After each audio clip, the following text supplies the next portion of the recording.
Good evening, and welcome back to the quiet unfolding of history. Tonight, we turn our gaze not toward the stars or ancient ruins, but toward a geography of hidden meaning, where the fabric of the ordinary contains the thread of the utterly dangerous. We settle into the still air of Bayonne, New Jersey, a city built on the very edge of two worlds, where the whispers of crime flowed as surely as the tide. Bayonne is not a sprawl of concrete and haste. It is a peninsula, an ancient landmass reaching with measured caution toward the electric promise of Manhattan. Imagine a city framed by water, positioned on the cusp of the Newark Bay and the upper New York Bay, a slow-breathing neighbor to the towering, impatient glass of New York City. This unique geography gave Bayonne its distinctive atmosphere, a small-town intimacy, but infused with the sharp, worldly tang of a major port city. Its identity was a rich, complex mixture. The streets held the languages of different cultures, different races, creeds, and religions, all woven together by a fierce, shared pride. To be from Bayonne was to be part of a singular community, forged in the heat of industry and the quiet loyalty of neighborhood ties. Yet, even in this shared pride, there was an undertone, a subtle but palpable duality. The city possessed its good side, a visible surface of honest work and communal life. But beneath it lay a second city, a world that moved in a different rhythm, the architecture of shadows. Bayonne, New Jersey. This undercurrent was fueled by simple geography and the easy flow of commerce. Bayonne's position, a stone's throw from the heart of organized crime, yet distinct enough to offer sanctuary, transformed it into a safe haven for men who had chosen a life outside the law. Many of these figures were born and raised within the very fabric of the city, their families interwoven with the honest laborers, the shopkeepers, and the civil servants. They never felt the need to leave. Indeed, the city offered them a profound sense of safety and security. They did not operate in ignorance. They operated in knowledge. They understood the local terrain, the delicate balance of power, the ebb and flow of authority. They knew the dirty cops and the good ones. They possessed the subtle wisdom required to move not in complete darkness, but in the calculated half-light of the shadows. But even in the deepest of these shadows, they always stood out. Not by their attire or their loudness, but by the undeniable gravity of their unspoken influence. This influence was an ambient presence, a kind of constant background noise to everyday life. It heavily touched the local businesses. Certain well-known restaurants and specific establishments were understood to possess a significant, though hidden, connection. For the young narrator, Giovanni, this connection was inescapable. His mother, a practical woman navigating a pragmatic world, secured him jobs in these very places. The choice was not made in defiance or darkness, but in a strange kind of trust. The connected figures knew the boy was from a police family, understood the boundaries, and maintained a clear, unspoken perimeter. They would not move their darker business into his line of sight, nor would they involve him in their schemes. It was a silent, complex understanding, a mutual respect between the established law and the entrenched criminal society. This understanding, however, was always prone to instability. It was a fragile peace that rested on a knife edge. When the balance inevitably tipped, the consequences were sudden and final. The darkness would momentarily rise to the surface, bringing with it the cold, unblinking statistics of life lived on the fringe. People went missing. People got killed. It was a cycle as predictable as the seasons, yet carried a devastating finality. The narrator, even as a young man, bore witness to the intimate tragedy of this life.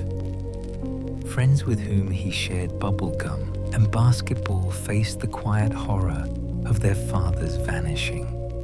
They were men who were eventually and definitively whacked out, hit by the violence they had courted. To the community, to the police, and to the children who survived them, this was simply another day in the life. It was a natural component of societal culture, a grim tax levied on the Bayonne way of life. The narrator, however, experienced this from a unique distance. His home was the center of the very authority that the shadows sought to avoid. He grew up in a police house, a structure of law and order that stood in sharp contrast to the world outside his window. This upbringing instilled in him a kind of protective callousness, a defense mechanism against the daily exposure to the harsh truth of human brutality. This emotional shield, however necessary, was also what made him susceptible to the darker currents. The constant presence of the law made the allure of defiance all the more powerful. The moral lines that were so clearly drawn in his home became a subtle challenge, an internal friction that would define the path of his youth.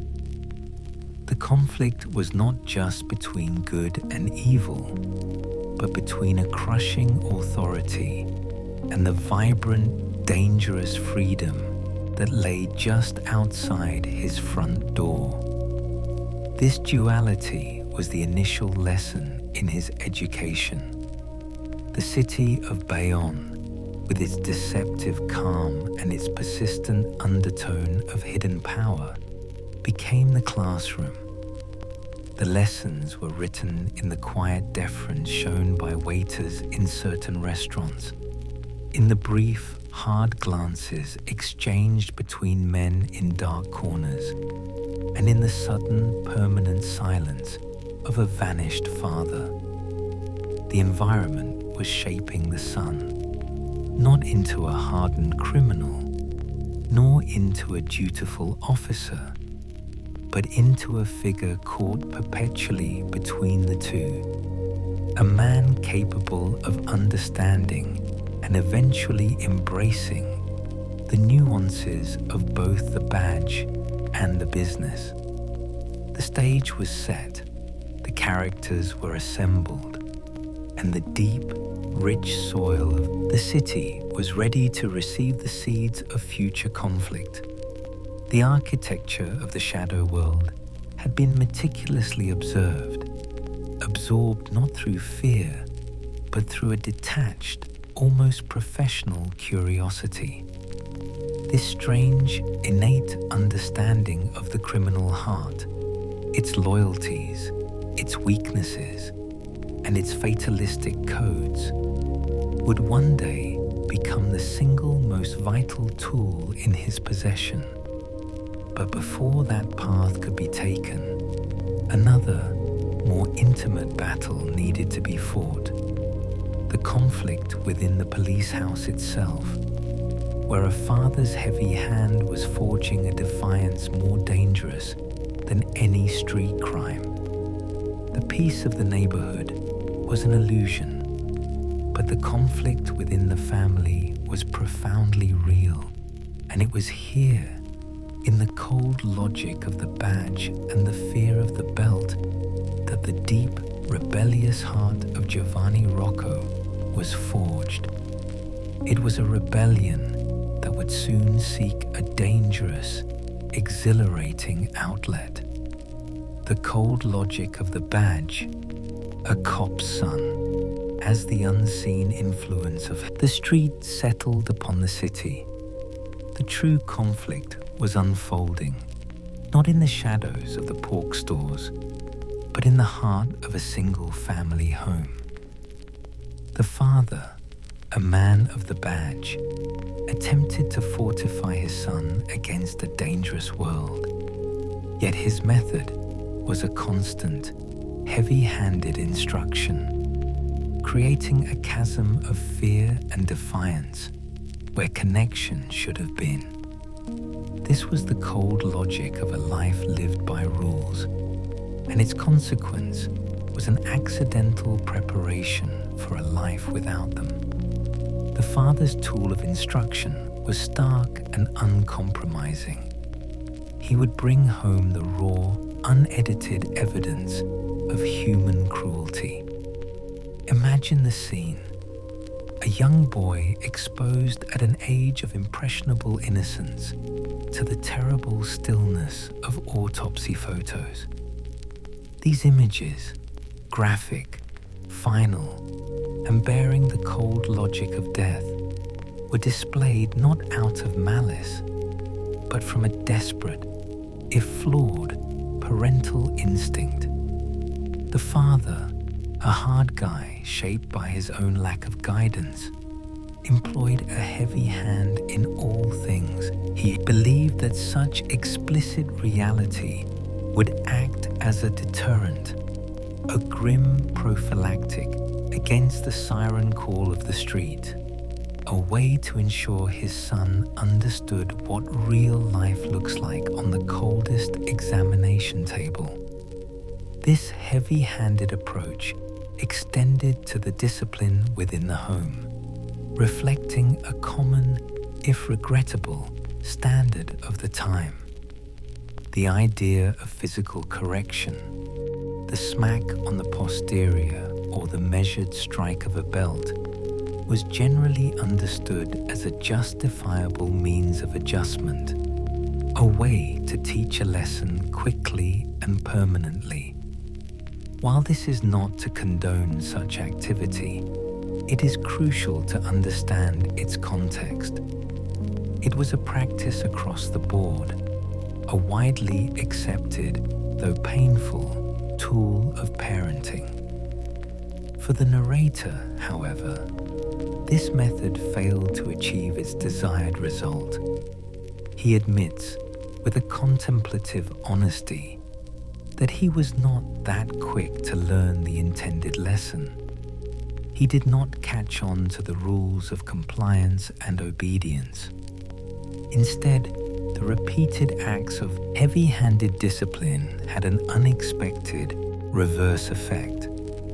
Instead of breaking his will, they forged it into something brittle and resistant.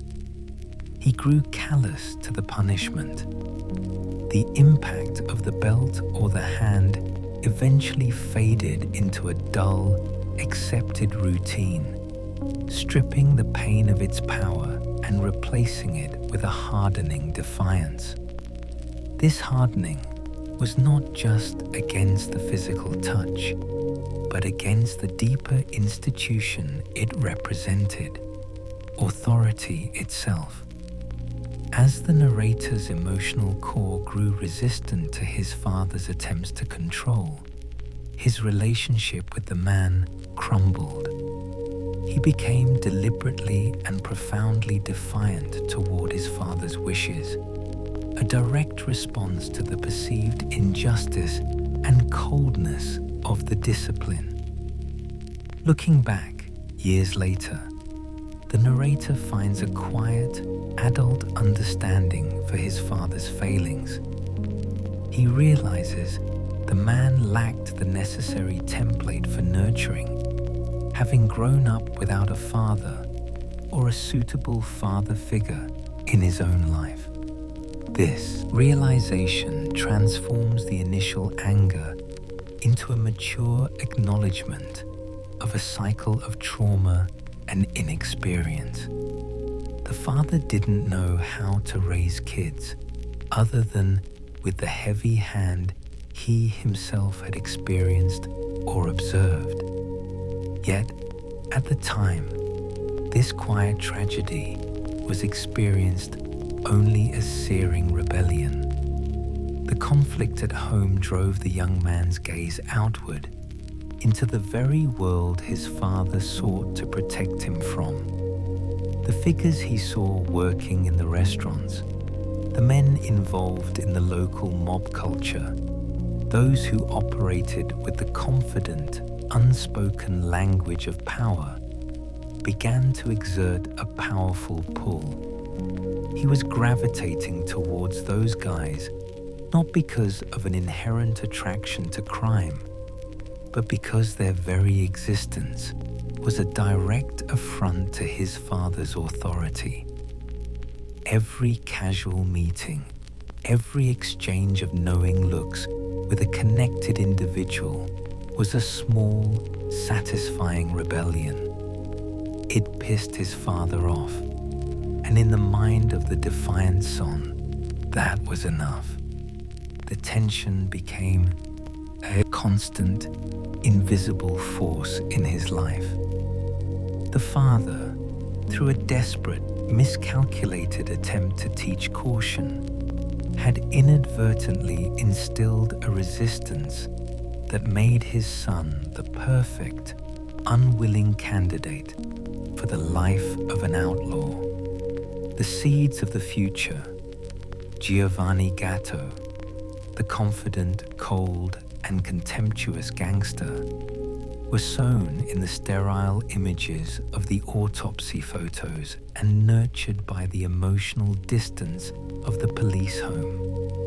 The young man was learning a vital lesson: how to suppress genuine emotion, how to present a hardened, impenetrable surface, and how to utilize a detached, almost scientific observation of violence.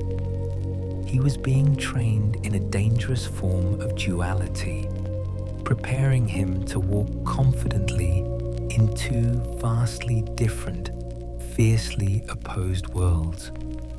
The discipline, meant to save him, was instead pushing him toward a tragic destiny. The world told him, and he believed it, that he was destined for an early, violent end. He saw his path not as a choice, but as a consequence of being an inadequate student, a disappointment compared to his siblings, an identity repeatedly hammered into him, a piece of garbage, stupid. He began to internalize this toxic script, deciding to hang with the people who were also considered lower than everybody else. He gave up the fleeting, burning desire to be a police officer, an occupation that felt inaccessible to someone so deeply flawed. He resolved, with a fatalistic certainty, to live hard and fast, embracing a short, intense existence. But as the door to his intended future closed, a window into a related, darker world opened. His mother's side of the family held a lineage of its own, a subtle but distinct sprinkle of outlaw life, specifically within a predominant outlaw motorcycle club in the area. This was a rebellion with a defined, glamorous shape. He found the motorcycles and cars sexy, a visual appeal that was immediate and exciting. Working on engines with his uncle, driving trucks, and building custom bikes on, the weekends became the tangible expression of his defiance. The image of the greaseball and the dirtbag, the very words of contempt his father used, became a perverse badge of honor. This pivot into the motorcycle and mechanical world provided the young man with an essential skill set and an authentic persona, a crucial component for the life he would eventually lead, though he did not yet know it. He built a credible, tough-edged identity, ready to embrace the life of an outsider. By the time high school ended, his destiny seemed sealed. He did not bother to take the scholastic aptitude tests, having no aspiration to go to college and firmly believing in the dead or in jail by 25 prophecies. Yet, even as he accelerated down this dangerous path, the deep, persistent root of his father's influence, the initial spark of desire for law and order, could not be extinguished. In a moment of low expectation, his father, perhaps weary of the fight, suggested he try the police exam. The act was a small, almost accidental gesture of hope. The young man did well, scoring high on the test. But fate, as always, enjoyed its cruel irony. They were hiring 10 officers, and he came out number 11 on the list. It was a disappointment so close to success that it could have been the final, definitive push into the outlaw life. But the threads of family loyalty, the very things that had caused so much pain, reached out to save him. Due to a small act of nepotism, a favor called in on his behalf, the department created an 11th spot. He was hired. The career he had long given up on, the desire he thought he had extinguished, was suddenly thrust upon him. The defiant son, the poor student, the boy who was supposed to die young, was now an officer of the law. The external rebellion would cease, but the internal conflict, the profound tension between the cold discipline of his father and the warm chaos of the street, was only just beginning its transformation into a tool. He had won the job, but he had not yet shed the identity. The outlaw was about to step onto the beat.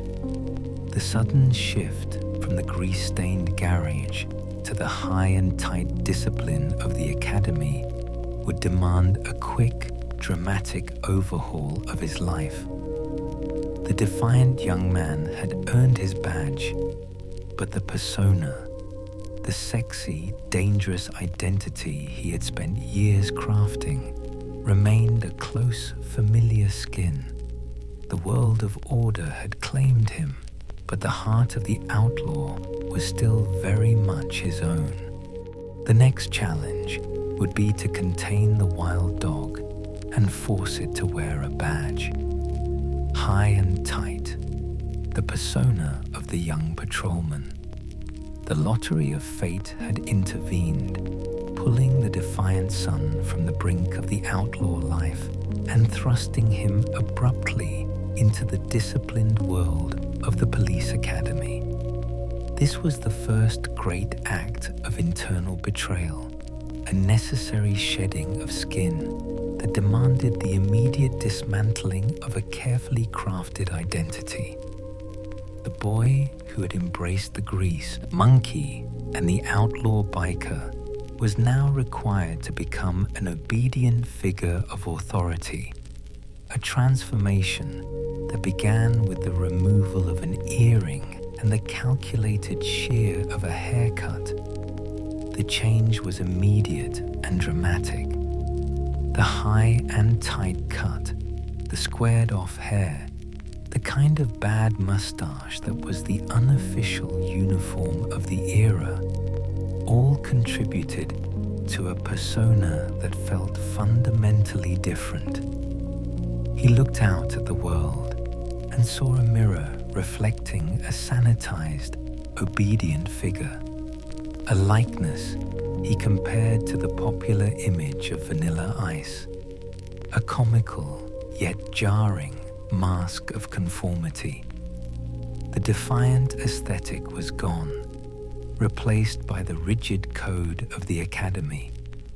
He had bought in, not with his soul, but with his exterior, assuming the mantle of the job.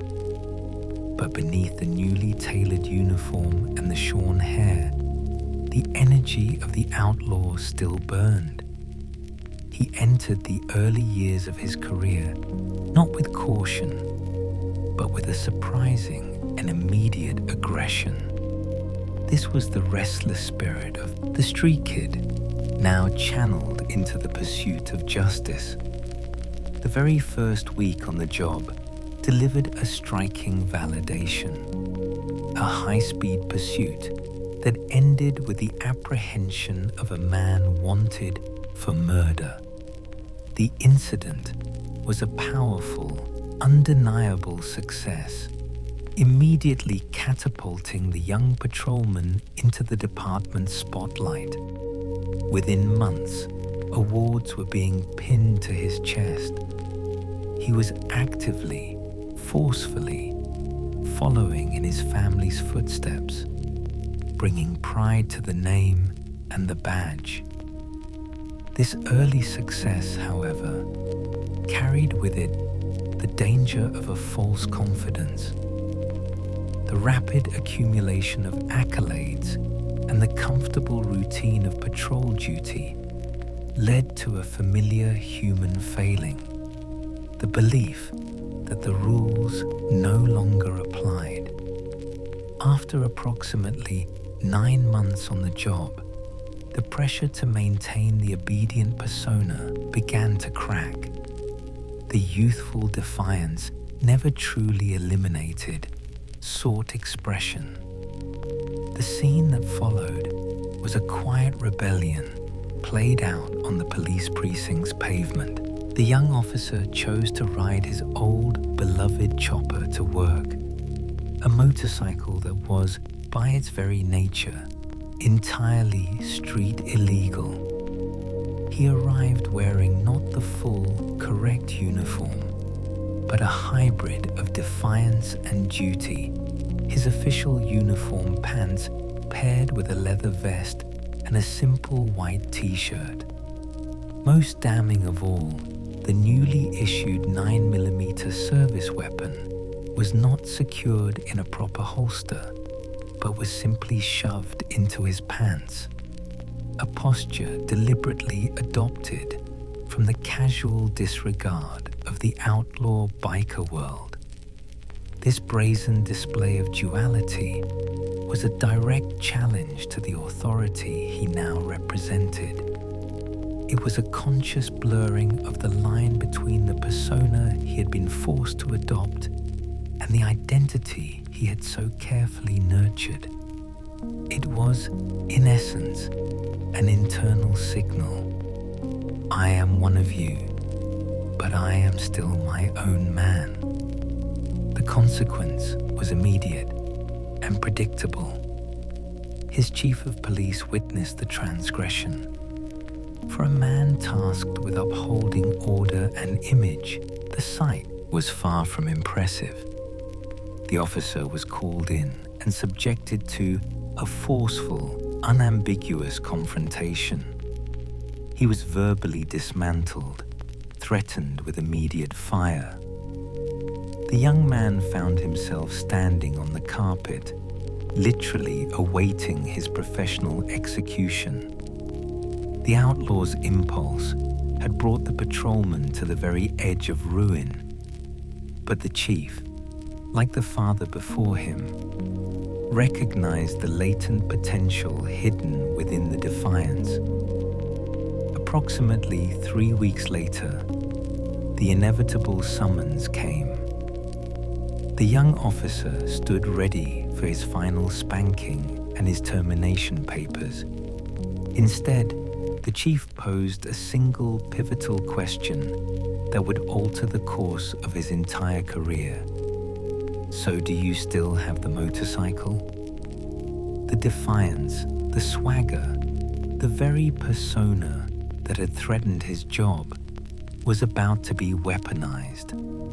The chief presented an opportunity to the Drug Enforcement Administration, the DEA, which was seeking to infiltrate a local chapter of an international biker group. The officer's existing aesthetic, his familiarity with the culture, and his recently established defiance made him the perfect, though unorthodox, candidate.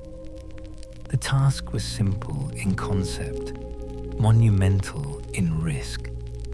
He was to act as an undercover buyer for guns and dope. This assignment was a sudden, unprepared leap into a world of pure deception.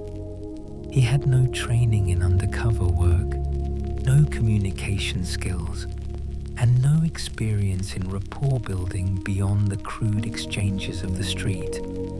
He was simply armed with basic street knowledge of narcotics and his own innate aggressive confidence. He met his designated informant a mere 10 minutes before the operation began. The objective was clear: purchase a .45 handgun and a pound of marijuana. For the DEA, who dealt in tons and vast operations, this was a relatively minor, low-level transaction. He walked into the scene and immediately encountered the unexpected.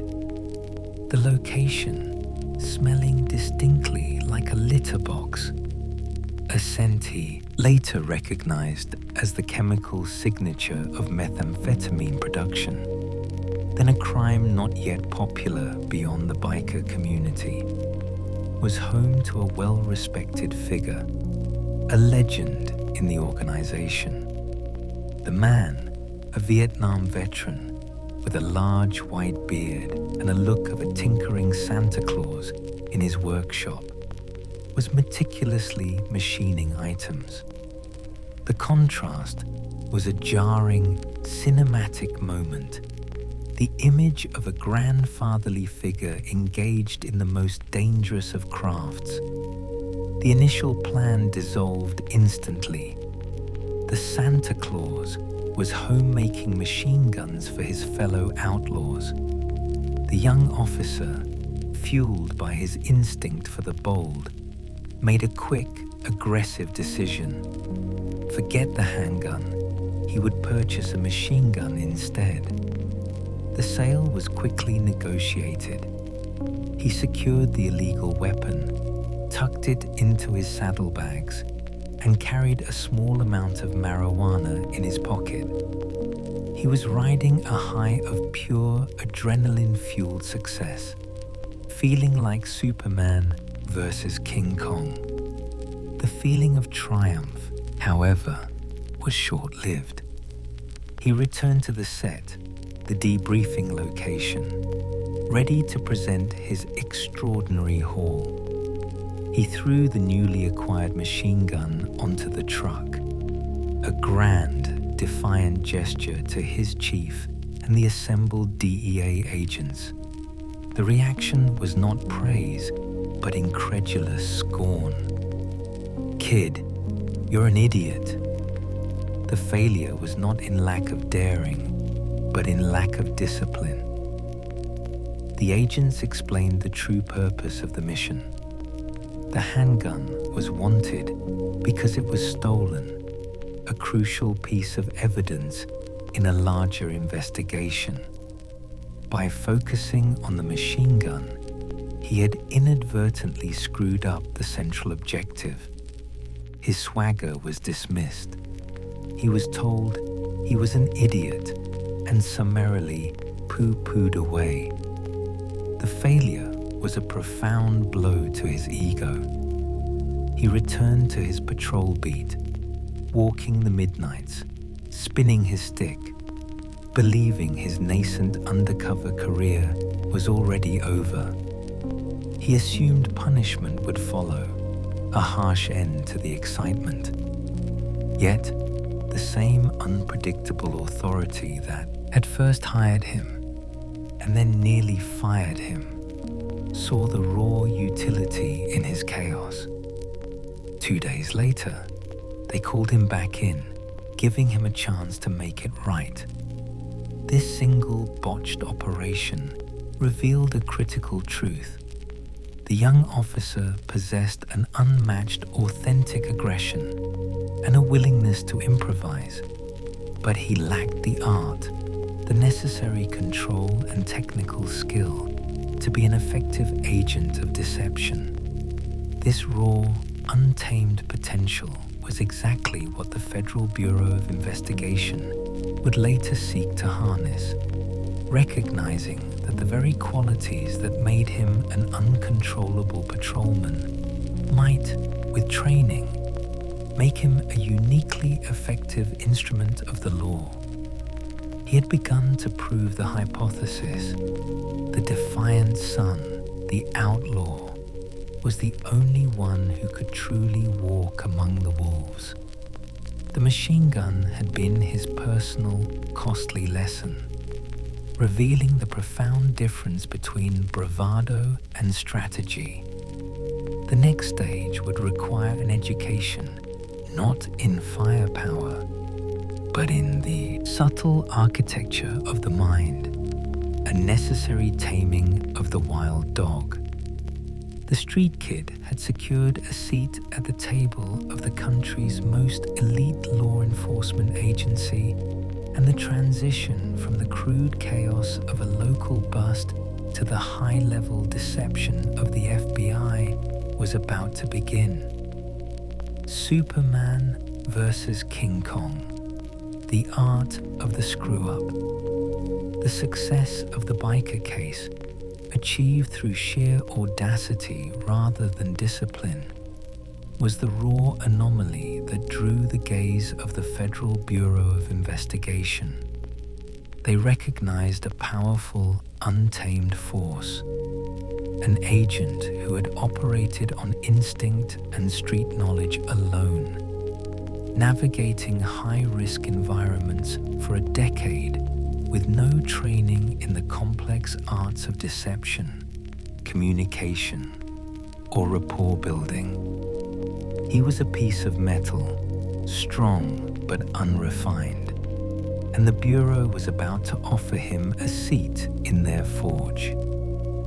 The call came from the FBI offering a position on a joint task force, a leap from the local beat to the pinnacle of federal law enforcement. This was the recognition the young man had unconsciously sought, an acknowledgement that the very traits that made him defiant were, in a professional context, valuable. He accepted the offer, moving into a world that finally had the resources and the structure to contain and ultimately utilize his chaos. Yet, his reputation preceded him. The agents knew of his aggressive, street-first approach. He was seen as a man of great potential, but inherently broken, a wild dog that could not be turned into a disciplined house pet. His mentor in the FBI delivered the assessment plainly. They think you're broken. There's no way to change your brain. This perceived brokenness became the ultimate challenge. The agent, with a clarity born of years of internal conflict, saw an opportunity for transformation. He understood that his past, the defiance, the heavy-handed discipline, the suppressed trauma, could be reframed and utilized. He recognized the need to learn the right way to do job, not to repress his instincts, but to master them. The desire was to channel the intensity that had once led him toward failure into a tool for surgical precision. The agency sent him to their specialized elite undercover unit school, an environment where the stakes were immediately and profoundly raised. This training was a baptism by fire, a difficult, demanding immersion into the psychological and logistical complexities of high-level deception. The focus was not on bravado, but on the meticulous control of detail, the cultivation of self-awareness, and the rigorous discipline of tradecraft. In this elite setting, the agent's unique background immediately stood out. While his classmates wrestled with the complex mathematics of narcotics transactions, the negotiation of grams in an ounce, or the conversion of kilos, he found himself preoccupied with a different and far more theatrical kind of preparation. He worried intensely about his persona's presentation, what he was wearing, the fit of his clothes, the maintenance of his appearance. He was nicknamed Sonny Corleone, a reference to the volatile, stylish figure of cinematic fiction, and he embraced theatricality. Before deployment into a scenario, while others were immersed in mental calculations and operational security, he would be ironing his t-shirt, ensuring his look conveyed the perfect blend of polished status and street menace. This was not vanity. It was a deeper, more intuitive understanding that persona is power. The lie of the cover had to be absolute, and the confidence of the character had to be visibly, undeniably real. The disparity was stark. His classmates were focused on the numbers so they could negotiate for their life. He was focused on the look because he intuitively understood that the right appearance often meant not having to negotiate at all. The character spoke volumes before the first word was ever exchanged. Despite his initial confidence and his flair for the dramatic, the training delivered a rapid, necessary, humble pie. The intensity of the scenarios, the cold reality of the tradecraft, and the meticulous attention to detail required for long-term infiltration quickly showed him the limits of his street knowledge. He realized the stakes were serious. This was not a local bust, but a high-stakes, protracted dance with the most dangerous criminal minds. He devoured the instruction, willingly submitting the wild dog to the required discipline. It was in this period of intense immersion that the true, subtle difference between his old life and his new one crystallized into a core philosophy. The art of undercover work was not about the simple transactional act of telling a lie. A lie is a single, brittle thing that can be broken by a single question. No, the art was far more complex. It was the art of deception. Deception is not a moment. It is a meticulously constructed environment, a world built of controlled truth and strategic misdirection. It demands a level of artistry where the agent is a master craftsman, painting a life that feels more real than the true one. He had to be able to turn up his New York accent to 1,000 or tune it down to 2. He had to know when to control his hands and when to speak with them. The persona, the stink of the character, had to be consciously managed and deployed. To operate at this elite level, he had to become a true artist of deception. The confidence he had always possessed was now married to surgical discipline, transforming his raw, rebellious instincts into a professional tool. He had survived the blunt force of the streets. Now, he was being prepared for the subtlety of the shadows, ready to step into a role that would test his new mastery against a far more sophisticated, far more dangerous enemy. He was no longer just a patrolman. He was an FBI undercover, prepared to engage in a psychological war where the greatest weapon was not a gun, but the subtle, absolute control of the character he was about to become. The stage was set, the costume was ready, and the character of Giovanni Gatto, a man whose existence would soon become indistinguishable from the truth, was prepared for its debut. The training had closed the distance between the potential and the profession, transforming the reckless energy of the street into a disciplined, focused force.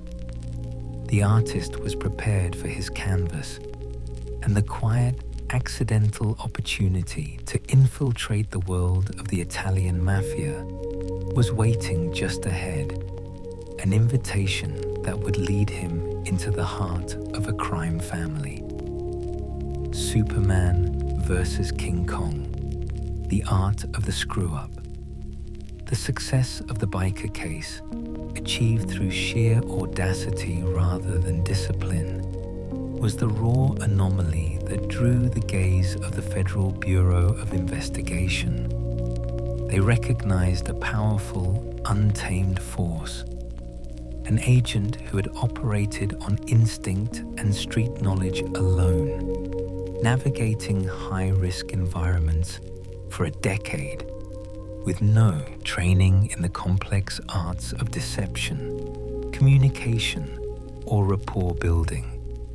He was a piece of metal, strong but unrefined, and the Bureau was about to offer him a seat in their forge. The call came from the FBI offering a position on a joint task force, a leap from the local beat to the pinnacle of federal law enforcement. This was the recognition the young man had unconsciously sought, an acknowledgement that the very traits that made him defiant were, in a professional context, valuable. He accepted the offer, moving into a world that finally had the resources and the structure to contain and ultimately utilize his chaos. Yet, his reputation preceded him. The agents knew of his aggressive, street-first approach. He was seen as a man of great potential, but inherently broken.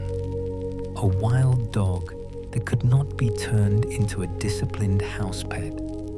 His mentor in the FBI delivered the assessment plainly. They think you're broken. There's no way to change your brain. This perceived brokenness became the ultimate challenge. The agent, with a clarity born of years of internal conflict, saw an opportunity for transformation. He understood that his past, the defiance, the heavy-handed discipline, the suppressed trauma, could be reframed and utilized. He recognized the need to learn the right way to do the job, not to repress his instincts, but to master them. The desire was to channel the intensity that had once led him toward failure into a tool for surgical precision. The agency sent him to their specialized elite undercover unit school, an environment where the stakes were immediately and profoundly raised. This training was a baptism by fire, a difficult, demanding immersion into the psychological and logistical complexities of high-level deception. The focus was not on bravado, but on the meticulous control of detail, the cultivation of self-awareness, and the rigorous discipline of tradecraft. In this elite setting, the agent's unique background immediately stood out. While his classmates wrestled with the complex mathematics of narcotics transactions, the negotiation of grams in an ounce, or the conversion of kilos, he found himself preoccupied with a different and far more theatrical kind of preparation. He worried intensely about his persona's presentation, what he was wearing, the fit of his clothes, the maintenance of his appearance. He was nicknamed Sonny Corleone, a reference to the volatile, stylish figure of cinematic fiction, and he embraced theatricality. Before deployment into a scenario, while others were immersed in mental calculations and operational security, he would be ironing his t-shirt, ensuring his look conveyed the perfect blend of polished status and street menace. This was not vanity. It was a deeper, more intuitive understanding that persona is power. The lie of the cover had to be absolute, and the confidence of the character had to be visibly, undeniably real. The disparity was stark.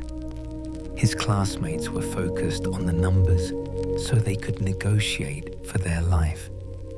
He was focused on the look because he intuitively understood that the right appearance often meant not having to negotiate at all. The character spoke volumes before the first word was ever exchanged. Despite his initial confidence and his flair for the dramatic, the training delivered a rapid, necessary humble pie. The intensity of the scenarios, the cold reality of the tradecraft, and the meticulous attention to detail required for long-term infiltration quickly showed him the limits of his street knowledge. He realized the stakes were serious. This was not a local bust, but a high-stakes, protracted dance with the most dangerous criminal minds. He devoured the instruction, willingly submitting the wild dog to the required discipline. It was in this period of intense immersion that the true, subtle difference between his old life and his new one crystallized into a core philosophy. The art of undercover work was not about the simple, transactional act of telling a lie. A lie is a single, brittle thing that can be broken by a single question. No, the art was far more complex. It was the art of deception. Deception is not a moment.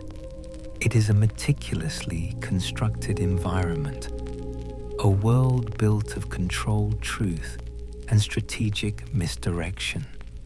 It demands a level of artistry where the agent is a master craftsman, painting a life that feels more real than the true one. He had to be able to turn up his New York accent to 1,000 or tune it down to 2. He had to know when to control his hands and when to speak with them.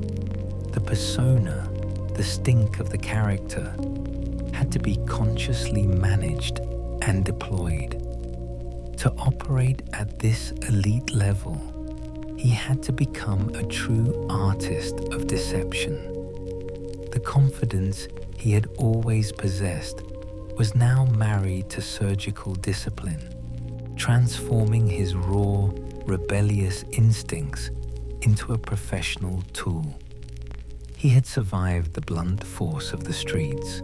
Now, he was being prepared for the subtlety of the shadows, ready to step into a role that would test his new mastery against a far more sophisticated, far more dangerous enemy.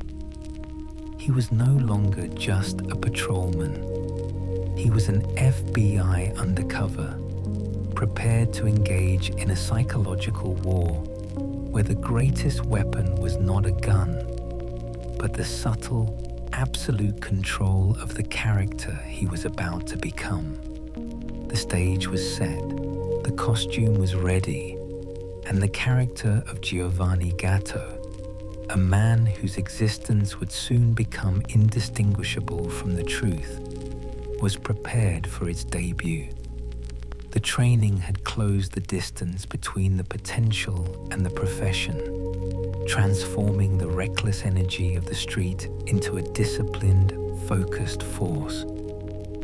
The artist was prepared for his canvas, and the quiet, accidental opportunity to infiltrate the world of the Italian mafia was waiting just ahead, an invitation that would lead him into the heart of a crime family. The consequence of waiting. Birth of Giovanni Rocco, the new master of deception, sharpened by the rigorous training of the Federal Bureau of Investigation, was not initially tasked with the complex infiltration of the mafia. His involvement began as a supporting role, a peripheral assignment within a massive operation against the 'Ndrangheta, the formidable Italian mafia originating from Calabria. This experience provided a taste of the deep, old-world criminal structure, a subtle preparation for the destiny that waited in the near future. The true path to his ultimate assignment began with a matter of sheer happenstance, a series of events tied not to any grand plan, but to a simple, late Sunday night. The initial task was merely to provide security and backup for a friend, a fellow agent named Nick, who was engaged in a cocaine deal down in Atlantic City, New Jersey, or, as the locals call it, the Shore. Nick's informant, a man who had flipped and was a former man in the Gambino crime family, required an undercover associate to lend credibility to his operation. The agent's distinctive cultural stink, the carefully managed persona of an Italian-American from the New York area who could toggle his accent and demeanor, was the essential credential. The plan was simple. Meet the dealers for dinner, complete the transaction, and conclude the night. Yet, from the start, the operation was plagued by the slow, frustrating friction of the mundane. The dealers were late, their truck had broken down, and and the hours stretched into an uncomfortable, grinding wait. The agent and Nick were seated in a five-star restaurant, having already finished their dinner, while the Yankees were losing a pivotal game on a distant screen. This accumulation of small irritations, the lateness, the loss, the unprofessional delay, began to feed into the agent's own deep-seated impatience. This was the critical moment of improvisation. Cops wait, but gangsters do not. The protracted delay was dangerously unprofessional. Sign of weakness that could invite a robbery or exposure. The agent felt the rising tide of discomfort, a primal instinct that this was really bad. He was genuinely pissed off, and in this raw emotion, the persona of Giovanni Gatto found its sudden, explosive birth. The controlled anger was no longer a mask. It was a weapon. When the dealers finally walked in, young men in their 30s who were merely kids in the eyes of the seasoned agent, the character was ready. Nick attempted the introduction, only to be met with a cold, dismissive side-eye. The first act of the Gatto persona was an absolute refusal of basic human courtesy. When the dealer reached out to shake hands, Gatto recoiled, snapping at the audacity of a man who had left him waiting for 3 hours. The next act was pure theater, designed to establish immediate, contemptuous dominance. The dealers, having arrived late, asked if they could still order food. Gatto's response was a harsh, physical metaphor. He found the melted pie a la mode on the table, a dessert that symbolized the wasted time and the spoiled evening, and slid it down the table with a cold command. "Here, you could eat this." He began yelling not at the dealers, but at his own partner, Nick, making a show of his fury and impatience. It was a calculated, brilliant act of misdirection that Nick instinctively played into, urging Gatto to calm down. The confrontation escalated rapidly. When the young dealer admitted he had the cocaine on him now, Gatto exploded. The idea of walking into a high-end restaurant with a controlled substance was the height of amateurish, dangerous behavior. The reaction was genuine terror, projected as hyper-aggressive gangster paranoia. "Get out of here. Get away from my table. I don't know you. I never met you." He played the role of a true veteran who would accept an arrest only for his own crimes, never for the stupidity of an amateur. Then came the subtle, terrifying demonstration of Gatto's emotional control, the hallmark of a sophisticated criminal. A young Italian waitress walked past. The agent snapped at her, demanding a to-go bag for the deal. The waitress, showing her own street toughness, literally throws the bag onto the table. In that instant, Gatto changed completely. He smiled, offered a sincere apology to the waitress, and handed her some cash. He shifted instantaneously from the complete devil to Mr. Nice Guy, demonstrating a mercurial temperament that suggested profound instability and dangerous power. Turning back to the dealer, Gatto's dark persona snapped back into place. He demanded the cocaine be placed under the table, in the bag, belittling the dealer for his poor tradecraft. He punctuated his commands with multiple F-bombs and harsh language, making it clear that he was seizing control of the transaction. The entire performance was an act of extreme confidence and contempt, solidifying the image of a seasoned, heavy hitter who valued absolute control and professionalism above all else. This volcanic display of manufactured anger and lightning-quick control was a masterpiece of spontaneous deception. The young dealer, shaken and utterly convinced, took the story back to North Jersey.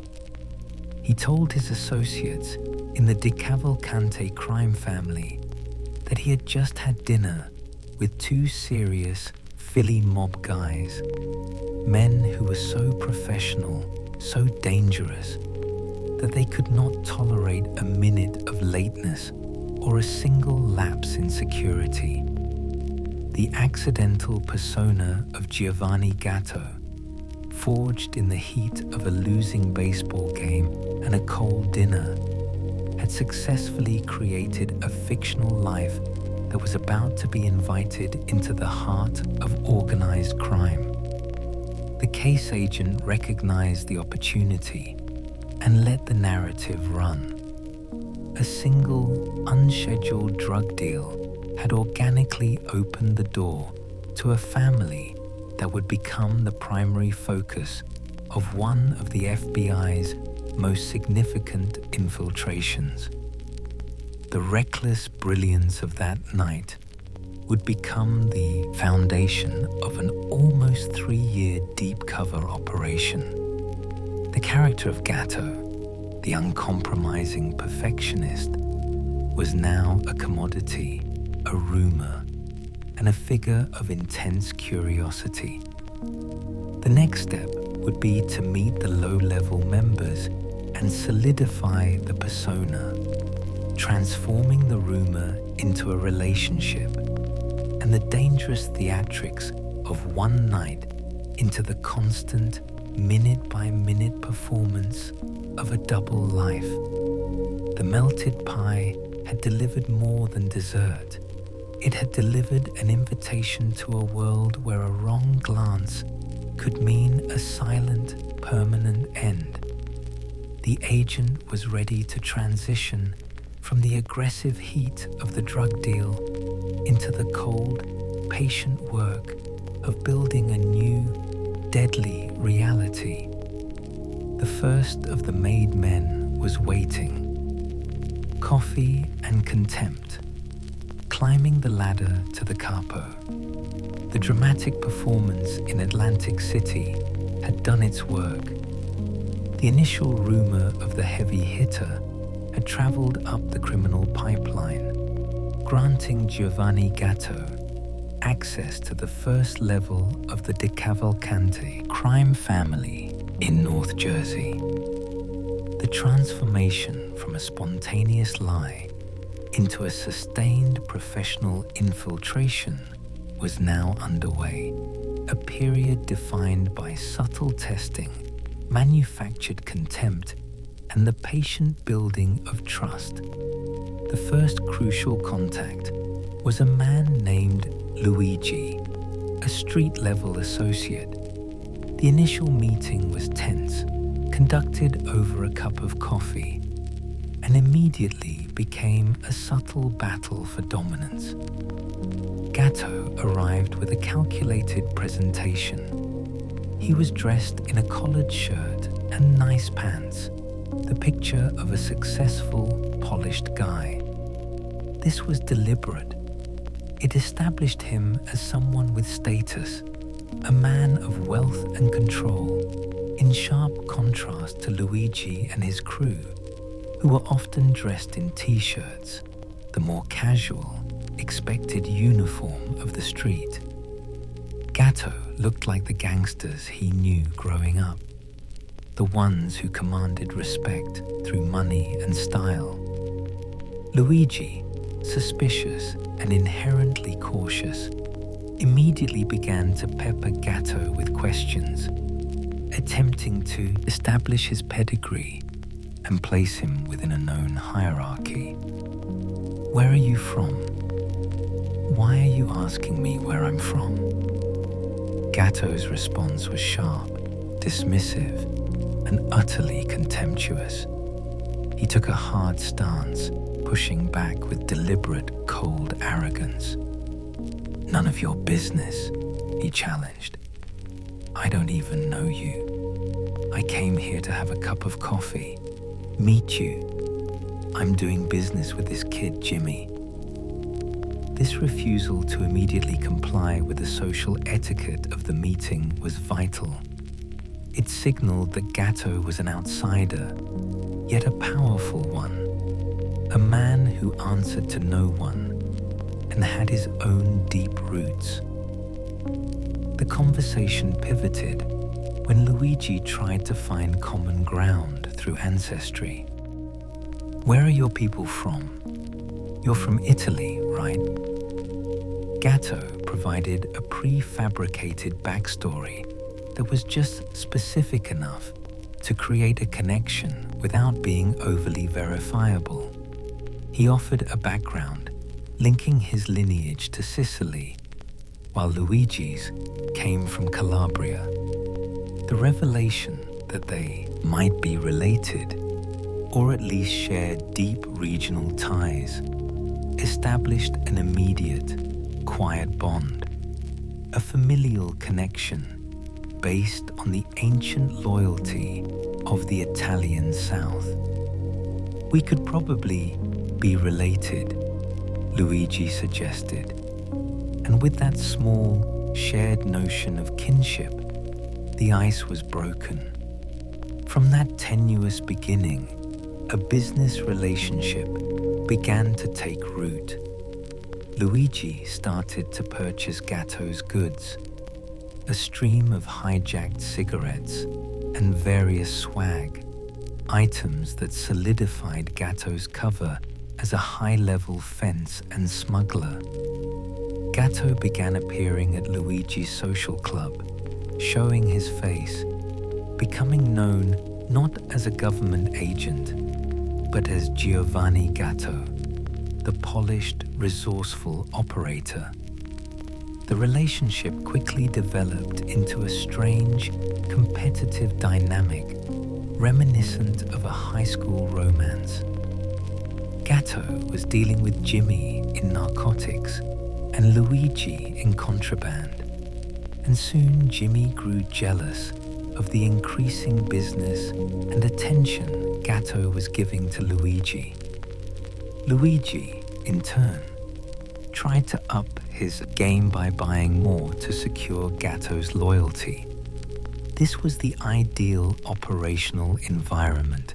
The agent was creating conflict and competition among the targets, naturally increasing his value and drawing him deeper into the family structure. The competition culminated when Jimmy, desperate to assert his own importance, attempted to pull his ace card. "Well, my uncle is Charlie Stango. You should do business with me," he declared, offering a direct link to the higher ranks. Gatto's response was a masterstroke of strategic ignorance. He took a calculatedly hard stance, playing profoundly stupid. "I don't know who your uncle is." When Jimmy, bewildered, informed him that Charlie was a capo, Gatto feigned incomprehension. "I don't know what that is." When the term was translated, "He's a captain," Gatto deliberately mistranslated it back. "Your uncle's a cop." This act of purposeful ignorance served a critical function. Gatto's knowledge of the criminal structure was vast, gathered through years of investigation and surveillance. He knew everything about the DeCavalcantes, the social clubs, and the hierarchy. But if he had revealed that knowledge, for example, by stating Luigi's full name, Luigi Oliveri, before it was offered, the cover would have been immediately compromised. He had to be careful. He walked and talked like the locals of Bayonne and Elizabeth, New Jersey, sharing the same accent and cultural rhythms. To slip up by acknowledging something he wasn't supposed to know would be fatal. By playing dumb, Gatto forced them to teach him what the mafia was. He created a plausible reason for an outsider, a wealthy, powerful man from a Sicilian background, uninitiated in the local New Jersey code, to be involved.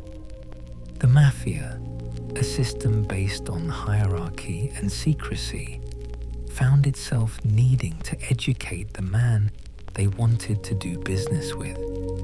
Gatto's persona had become a subtle vacuum, pulling in information rather than risking exposure by revealing it. The strategy paid off. Gatto, always seeking the strategic advantage, gradually moved past Jimmy, moved past Luigi, and established a direct line of contact and business with Charlie Stango, the Capo. This was a profound, organic breakthrough. The Federal Bureau of Investigation had never intended to infiltrate this specific crime family, but the operation had evolved naturally, driven by Gatto's performance and the target's greed and jealousy. For almost 3 years, Gatto's persona and his elaborate backstory, the precise location of his fictional people, the carefully controlled mannerisms, were accepted as absolute truth. He was no longer merely surviving. He was rising. The agent had not simply infiltrated the periphery. He had successfully leveraged a complex web of envy and ambition to secure a relationship with a high-ranking member. The simple act of feigning ignorance had opened the door to the inner circle, and the subsequent chapters of the story would take place on the street, but in the intimate, terrifying confidence of a powerful capo.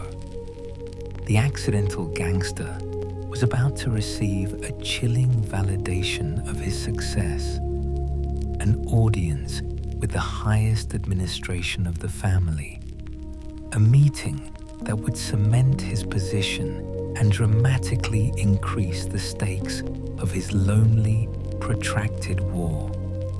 He had been a hangaround, then an associate, and was now poised on the precipice of becoming a high-level operative, a frighteningly successful artist of deception. The pork store and the administration. As the slow, subtle dance of infiltration continued, the agent's carefully constructed lie was about to receive its most profound and terrifying validation. The DeCavalcante crime family, a structure so influential that it served as the documented inspiration for the fictional events of The Sopranos, was preparing to officially recognize its newest rising star. This was not a backroom deal or a whispered promise, but a formal introduction to the administration, the highest echelon of the criminal organization. The stage for this pivotal moment was a commonplace location steeped in criminal history, a local pork store or deli, a venue the narrator referred to as the cattle dealer, a subtle nod to its use as a place of judgment and transaction. The irony was profound, and the gravity of the situation was made intensely surreal by memory.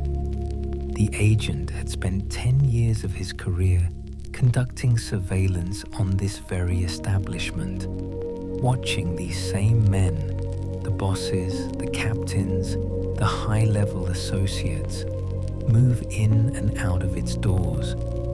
Now, the roles were violently reversed. He was no longer the invisible eye outside the lens.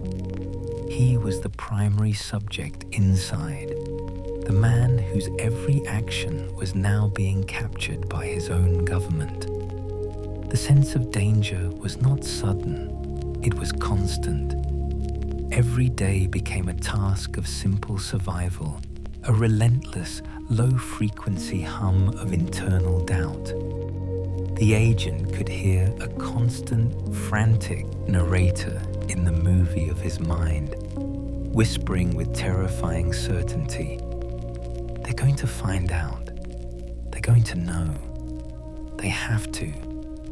The fear was rooted not in the target's stupidity, but in their intelligence. These were not mere street thugs.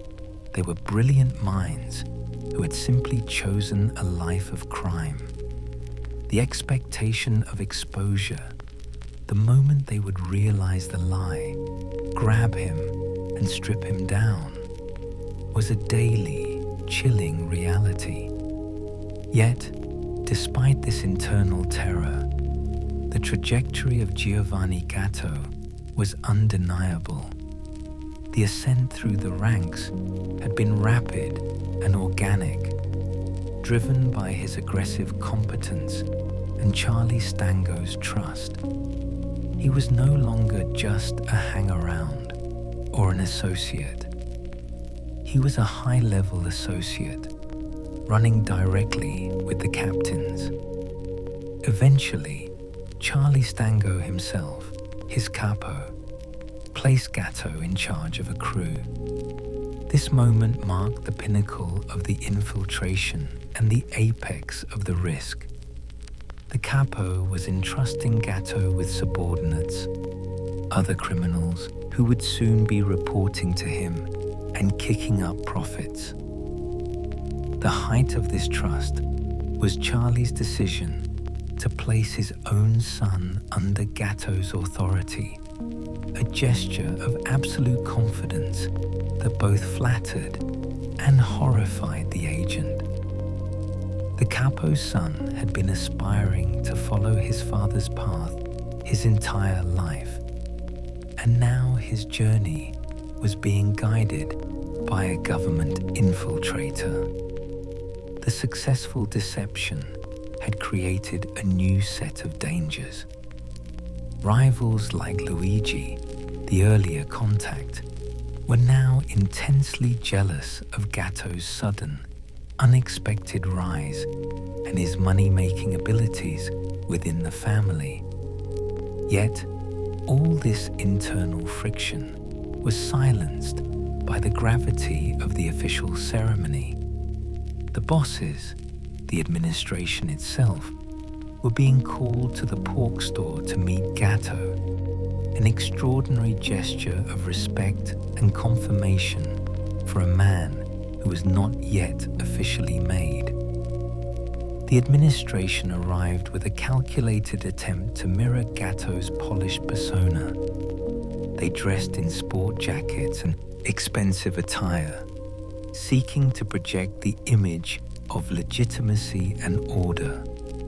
Charlie Stango, acting as Gatto's sponsor, stood before them and made the introduction official. It was a formal declaration, a sacred moment in the criminal world.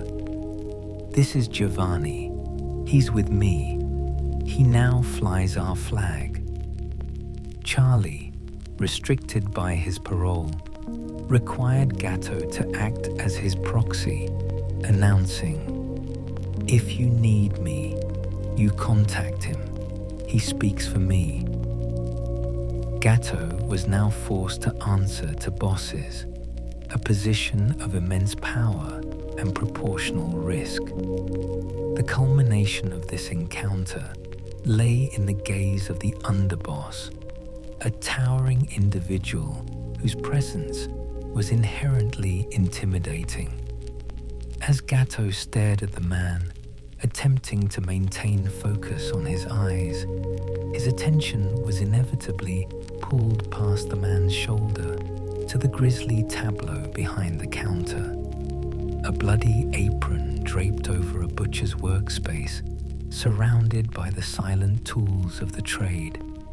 A meat cleaver, a bone saw, a fillet knife.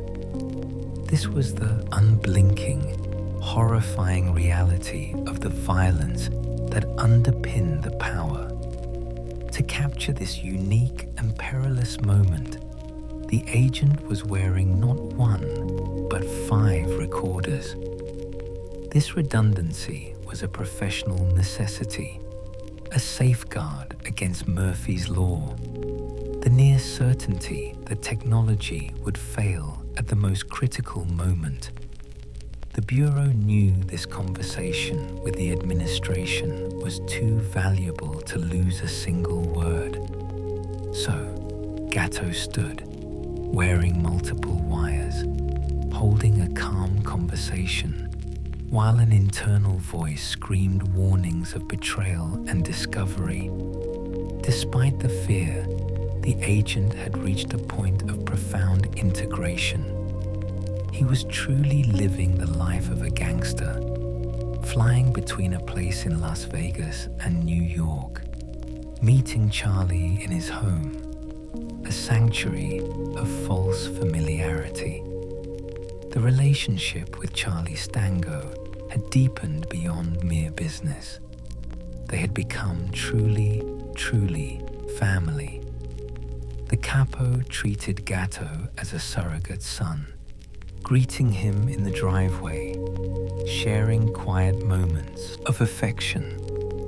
"I love you," said over breakfast, or a simple departure. This deep, intimate relationship was a psychological toll. The agent realized he had become so profoundly immersed, so far gone in it, that the line between the persona and the man was blurring. He had successfully created a character so real that the subject himself, Charlie, viewed him with genuine love and trust. It was a professional triumph, but a personal crisis. The ultimate struggle was no longer about getting caught by the enemy, but about protecting the very soul of the agent from the embrace of the lie.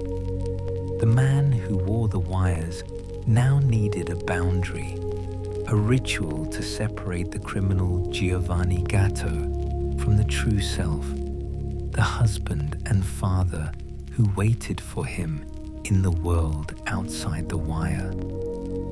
The next challenge would not be physical confrontation, but the daily, quiet necessity of maintaining an absolute, ritualistic separation between the man who wore Capo's trust and the man who wore the badge. Line between the two existed only in a small, symbolic gesture. The Great Divide, the doorway of the pinky ring. The deep immersion into the life of Giovanni Gatto, though professionally necessary, had forged a devastating internal conflict, a psychological war waged nightly within the agent's own consciousness. The only structure capable of containing this inner chaos was a ritualistic separation, a silent, daily ceremony of transition performed at the threshold of his true life. This boundary was symbolized by a simple material object, a pinky ring, a costly piece of jewelry acquired from the Hoover building itself, a subtle marker of his real identity. This ring was not merely an accessory, it was a psychological anchor, a physical manifestation of the invisible line between two men. The agent would drive home, his mind still humming with the calculated contempt of Gatto, the fear of the underboss's bloody cleaver still sharp in his memory. Upon reaching his safe harbor, his true home and family, he would perform the rite. He would take the ring off and drop it with deliberate finality into his truck. That piece of jewelry, the physical token of the life of deception, would never make it out of the car. It would never cross the threshold. This action was the agent's silent way of asserting control over a runaway persona. It was the moment he could mentally check himself and command the shift. You're not Giovanni Gatto anymore. Now you're Giovanni Rocco. Go be a father. The true self, Rocco, had to be protected absolutely from the monster he had painstakingly created. Gatto was a piece of garbage, a figure of menace and raw criminality, whose presence could never be allowed near the innocence of his children. The truck became a psychological airlock, containing the volatile residue of the lie. For a period, this delicate balance sustained him. He believed, with the quiet confidence of a seasoned undercover, that he had the situation perfectly figured out. The ring provided the necessary distance. The ritual offered the mental scaffolding for separation. He was in control, maintaining the necessary divide to excel in the field while safeguarding his personal life. Then, the two worlds, held apart by his relentless effort, collided with terrifying domestic intimacy. The setting was mundane, peaceful, and utterly unprepared for violence. His daughter's soccer game. The agent, relaxed and disarmed, was in his natural form, a father on the sidelines, wearing flip-flops and board shorts, his defenses down, his focus on the rhythmic pulse of the game. It was a scene of perfect, unguarded normalcy. And then, a figure walked onto the periphery of the field, a man from the Gambino family, a man with whom Gatto had crossed paths in the criminal world. The sight was a sickening jolt, a sudden violation of the unspoken rule that separated his professional and private life. The agent, Giovanni Rocco, was instantly in crisis. Thank heavens, he saw the man before he saw him. Had the mobster seen him first, he would have witnessed a man completely stripped of the Gatto persona, relaxed, domestic, and utterly vulnerable. The agent had mere seconds for the cogs of his mind to begin spinning at 1,000,000 miles an hour, frantically fabricating a new layer of the lie. He moved quickly, flanked the mobster, and whistled to get his attention, taking the initiative. The mobster turned, saw a familiar, if slightly out of place face, and approached. The required criminal protocol kicked in. Gatto went in for a cheek kiss, the traditional greeting for a made man. But the mobster was cautious, immediately defensive, his eyes turning black, the sudden terrifying shift to shark eyes that betrayed the presence of a killer. He poked the agent in the chest, the intimidation immediate and forceful. "You following me? Are you? What are you doing here?" In that moment of extreme peril, Gatto's genius for deception took over. He seized the accusation and deflected it, turning the aggression back onto the accuser. "No," he fired back, fabricating a backstory out of thin air. "I have coffee with you and breakfast 4 times a week. I told you all about this. You never listen to anything I say. It's always about you, cute." He spun the story seamlessly, integrating his real life with a fictional narrative. He claimed he was coaching the daughter of a woman he used to date, whose old man's in the can, in prison. The daughter had requested he be there for her first tournament. He hammered the mobster with the accusation of self-absorption. "I told you this 2 weeks ago. You don't listen to anything." The deflection was brilliant, relying on the mobster's own ego and a quick appeal to the shared cultural rhythm. Cute being short for Eugene or cousin. The mobster, confronted with the agent's aggressive confidence and the plausible details of his story, backed down. He became a defensive family man himself. "Oh, my God, this is... Now you know what it's like to be me." The threat was neutralized. The agent managed to pull away, the immediate threat gone. The internal tension released in a profound exhale, a moment of sheer physical relief. He had survived the collision, but the incident confirmed the absolute, terrifying fragility of his double life. The ring had failed. The two worlds were simply too close to contain. The lesson was final and absolute. He could no longer afford the luxury of coming home frequently. He began to distance himself, choosing to stay out in Vegas or stay out in New York, where the Gatto persona could be maintained continuously.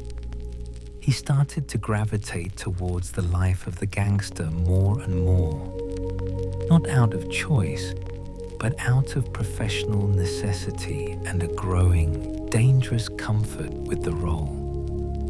He had to be Gatto full-time to survive. The separation from his family was the great, unspoken price of his success. And as he became more immersed, the inherent flaws of the criminal world he was observing began to escalate, creating a dangerous friction that would soon demand a final, bloody resolution. The internal wars of the family he had infiltrated were about to become an external, violent reality. The shadow of war was brewing within the DeCavalcante family itself, a chaotic mix of internal envy, generational resentment, and the pursuit of power. The agent, deeply embedded, was about to find himself in the center of a storm that promised to tear the criminal structure apart, forcing him to choose sides in a conflict that was far more intimate than any he had faced before. The rising tide of violence was moving towards a final, terrible confrontation. The brewing storm, loyalty, greed, and the button. With the thin shield between his two lives, shattered by the chance encounter, Giovanni Gatto moved into full-time immersion, a necessary descent that coincided with the internal instability of the DeCavalcante crime family. The calm facade of the criminal organization was beginning to crack. revealing the fundamental friction of greed, ambition, and generational resentment. The agent, deeply embedded in the hierarchy, was poised to witness and be caught within a catastrophic internal war. The initial tension centered on Luigi, the low-level associate Gatto had initially engaged. Luigi, having successfully navigated the treacherous path to full membership, had finally received his button, the ceremonial marker of a made member of the Mafia.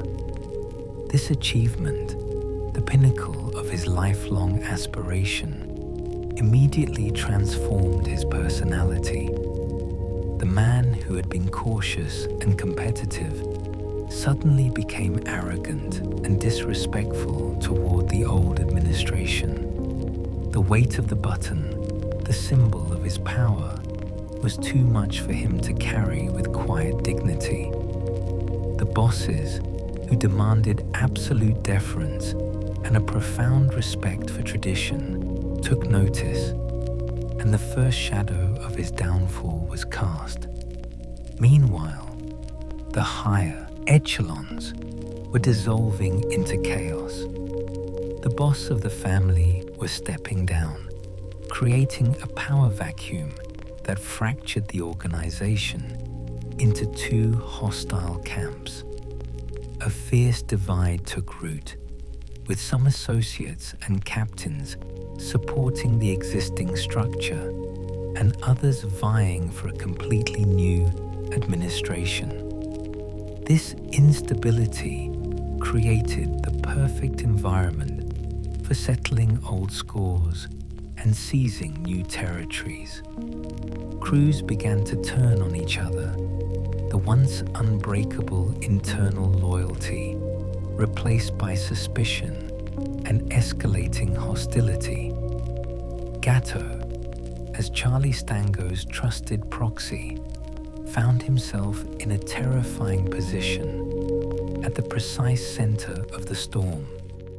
He was trapped between two opposing loyalties. His captain, Charlie Stango, who represented one side of the old guard, and the newly made but volatile Luigi, who now harbored intense resentment toward Gatto for his rapid, non-traditional rise.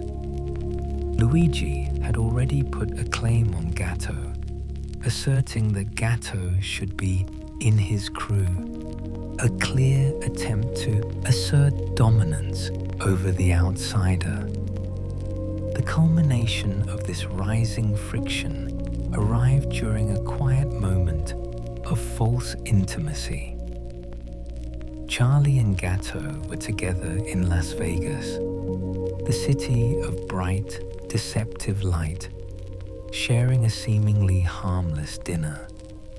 In the course of their conversation, Charlie, with the casual, matter-of-fact tone of a man discussing a business acquisition, delivered the chilling truth. Yeah, they're gonna whack him out. The target, revealed with unnerving calm, was Luigi. The sheer audacity of the statement, the casual planning of a murder over dinner, momentarily cracked the hardened shell of Giovanni Gatto. He was no longer just listening, he was involved. The deep cover agent was now close enough to the raw power of life and death that he felt compelled to challenge it. He responded with a profound, almost desperate appeal to humanity. Whack him out. You know this guy since he was a kid. He came up under you. You're gonna whack this guy out?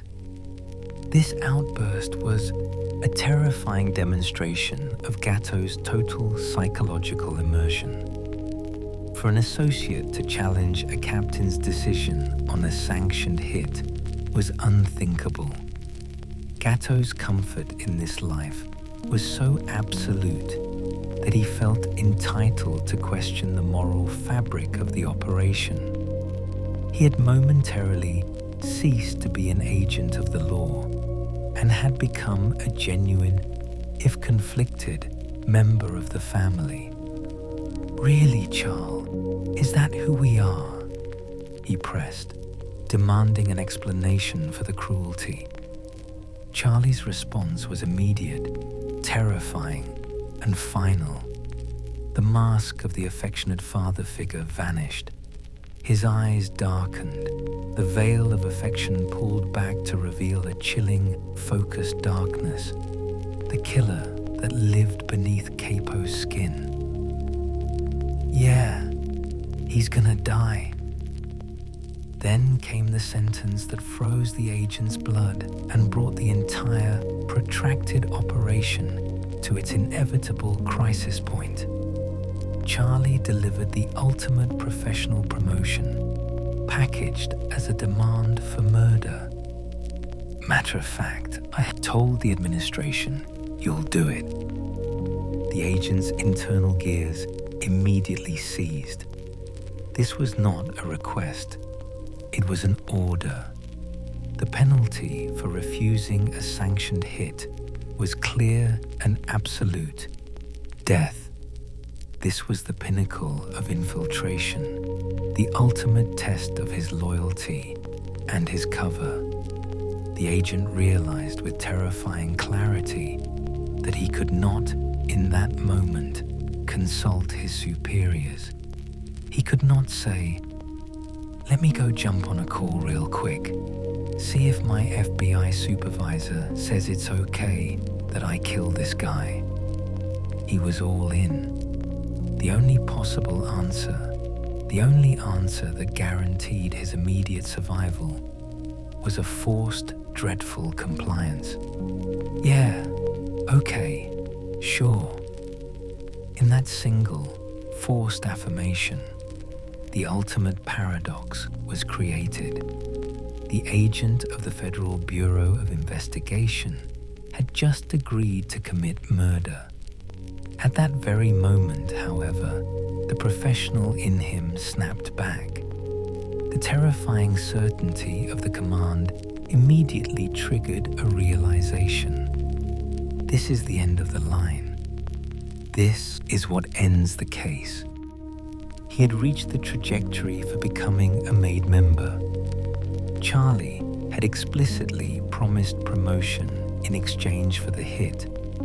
He had that conversation on tape, the verbal confirmation of the pinnacle of his career, the first undercover FBI guy to ever be made in the mob, the raw ambition of the younger man. The need for that huge feather in my cap was immediately and decisively overruled by the wisdom of the mature investigator. He refused to succumb to the lure of glory. He knew that to commit the murder was to cross a line from which there was no return. The job was to gather evidence and dismantle the conspiracy, not to become a criminal himself. "You know what? It's time to get out." The agent chose the right way, the way of the law. He would not kill Luigi, but he would use the conspiracy to murder as the final, absolute piece of evidence to bring down the family. The investigator kicked back in with renewed, disciplined focus.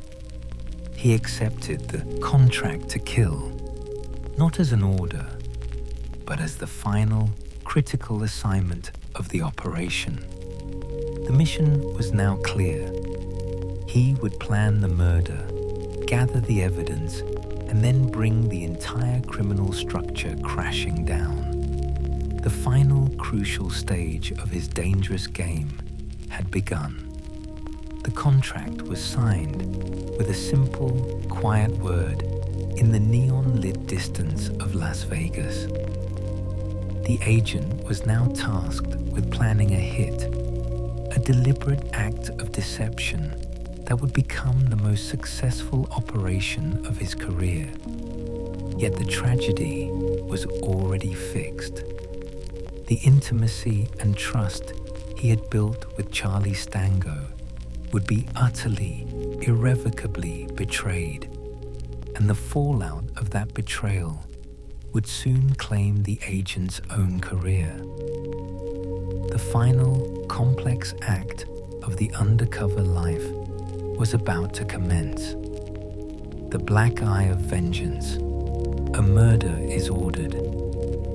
The forced acceptance of the murder contract transformed the agent's objective from surveillance into a complex, high-stakes game of professional evidence collection. He had received the ultimate order, a sanctioned hit on Luigi, and in that command, he found the final, necessary trigger to end his long, dangerous war. The agent of the Federal Bureau of Investigation, now tasked with a false act of violence, became the consummate investigator once more, planning a crime not to commit it, but to meticulously document its entire conspiratorial framework. The realization that the case was ending brought with it a quiet, disciplined intensity. The emotional conflict of the previous weeks was subsumed by the cold, hard logic of the investigator. He had been on a path toward the ultimate criminal achievement, the button, the status of a made member of the mafia. But he rejected the temptation of this pinnacle of his career. The allure of being the first law enforcement officer to achieve that rank was powerful. Yet the greater maturity of the seasoned agent prevailed. The goal was justice, not glory. For the next few months, the agent immersed himself in the calculated illusion of planning a murder. Every action, every conversation, and every detail of the proposed hit was designed not for execution, but for the wire. He needed to create an absolute record that tied the conspiracy directly to the highest levels of the family. He began the meticulous process of gathering his evidence, an act of investigation so complete and precise that it became the foundation of the successful case. The planning itself was a subtle masterpiece of deception. The agent had to convince Charlie Stango and the administration that he was genuinely following through, that he was sourcing the necessary crew and logistics for the hit. He utilized the connections he had cultivated within the outlaw biker world, the very world that had provided his initial cover, to create the illusion of a specialized assassination team. He spoke of having two men, Dutch and another associate, who would put him down someplace, establishing a timeline and a method. The agent ensured that every step of this false conspiracy was captured on tape, building a legal narrative that was undeniable. He expertly guided conversations to elicit the final crucial confirmations. The bosses and the administration were tied into the conspiracy, confirming that they had given the absolute approval to do it. Charlie Stango was tied in as the contract issuer, and Luigi was tied in as the approved target. He ensured that all the major players he had dealt with, Charlie, Luigi, and the higher-ups, were implicated in the final sweep. This phase required absolute commitment to the role. He had to demonstrate a cold willingness to kill, convincing Charlie that he was all in, and that there was no problem with the command. The agent's performance was so authentic that Charlie remained entirely convinced of his partner's dedication. The Capo, in fact, was ecstatic with the progress, looking forward to the impending violence with unnerving pleasure. Operation was a resounding success for the Federal Bureau of Investigation. It achieved not just the arrest of low-level members, but the successful documentation of a high-level conspiracy to commit murder, reaching the very top of the criminal administration. The agent had proven that the true power of law enforcement did not lie in the violence of the street, but in the disciplined, strategic use of deception and documentation. Yet, this triumph was achieved at a tremendous personal cost, one that would only become clear in the stillness of the aftermath. The agent had successfully concluded his professional mission, but the end of the case was not a joyous conclusion to a career. It was a devastating, abrupt termination. What he thought would be a long, fulfilling career, a job he felt truly born to do until he was an old man, was abruptly and irreversibly pulled out from under him. The intense, protracted psychological trauma of the operation, the near misses, the daily fear, the profound emotional bond and subsequent betrayal of Charlie Stango, the constant, necessary suppression of his true self, had taken a toll that his agency, in the final accounting, was unwilling or unable to fully mitigate. The career he loved, the identity he cherished, was over before he was 50 years old. The tragedy was the sudden, final shift from the center of the action to the emptiness of forced silence.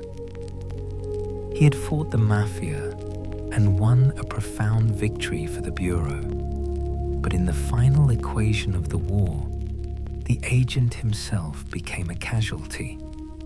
The fame and the complexity of the good mob story would linger, defining his public life.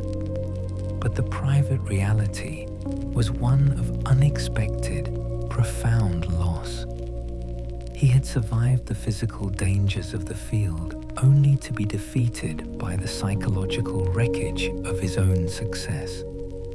The final act of deception had been performed, and the time for the terrible clarity of the truth had arrived. The agent, having faced down the murderous administration, now had to face a final farewell with the man who had become, in his absence from his own home, a flawed but deeply loving father figure. The parting would require one last, perfect lie. The final, intimate scene of betrayal was yet to unfold.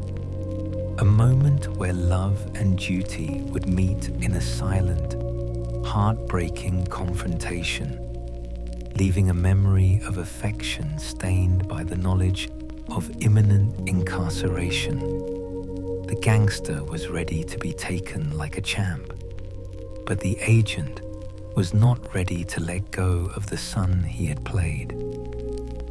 The final embrace, an end, not of fire, but of heartbreak.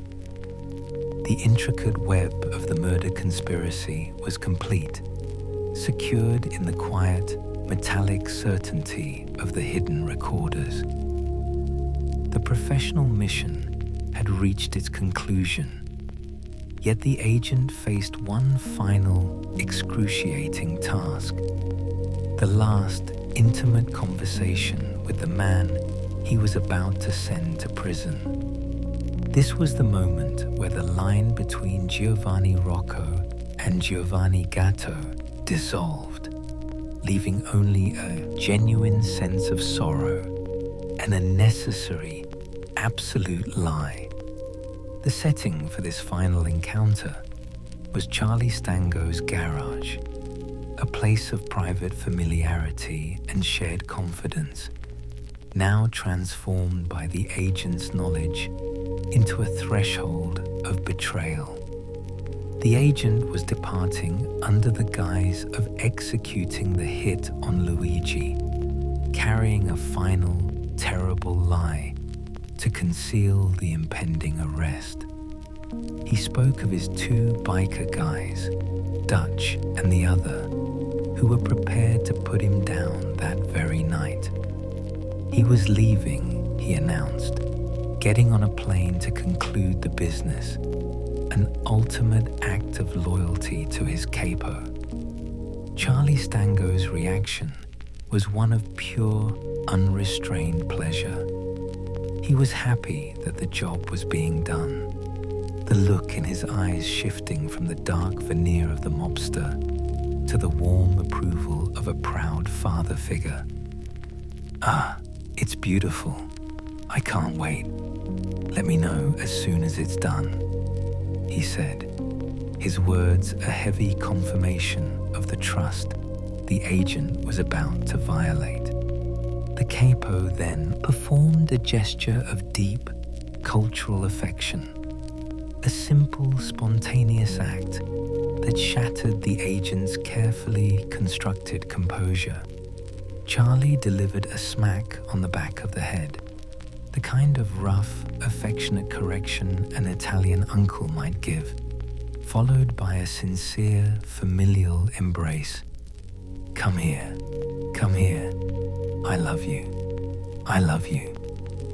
In that moment, the emotional truth of their relationship surfaced, raw and undeniable. The agent knew this was their last moment together, a final, poignant farewell, while Charlie remained utterly oblivious. The affection was genuine.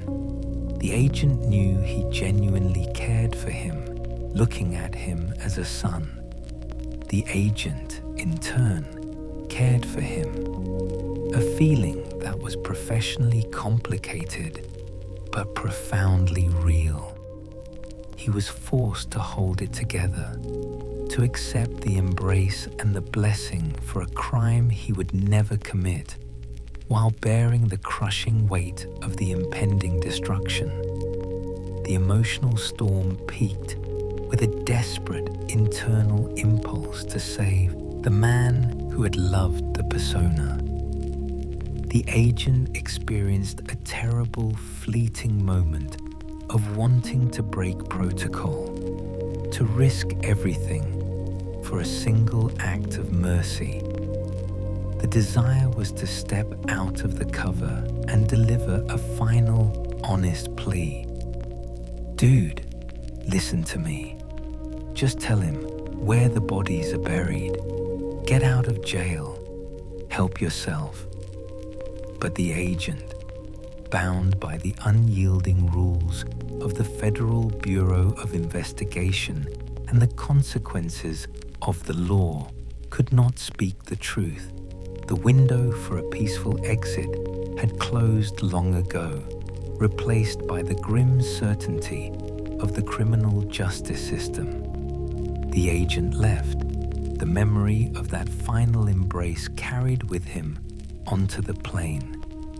The very next day, the truth arrived in the form of a law enforcement operation. Charlie Stango was arrested.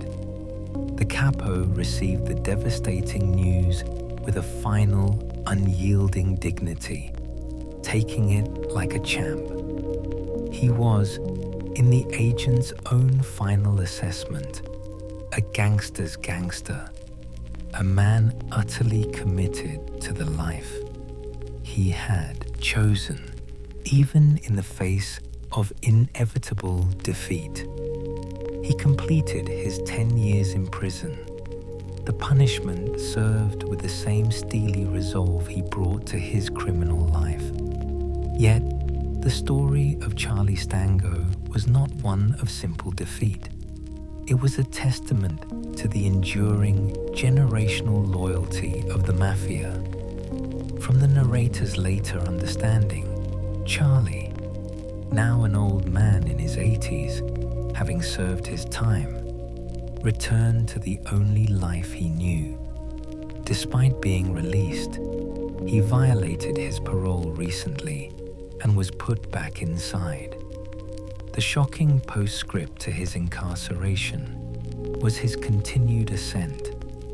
He was now understood to be the underboss of the family, still rising through the ranks, even from within the confines of the prison system.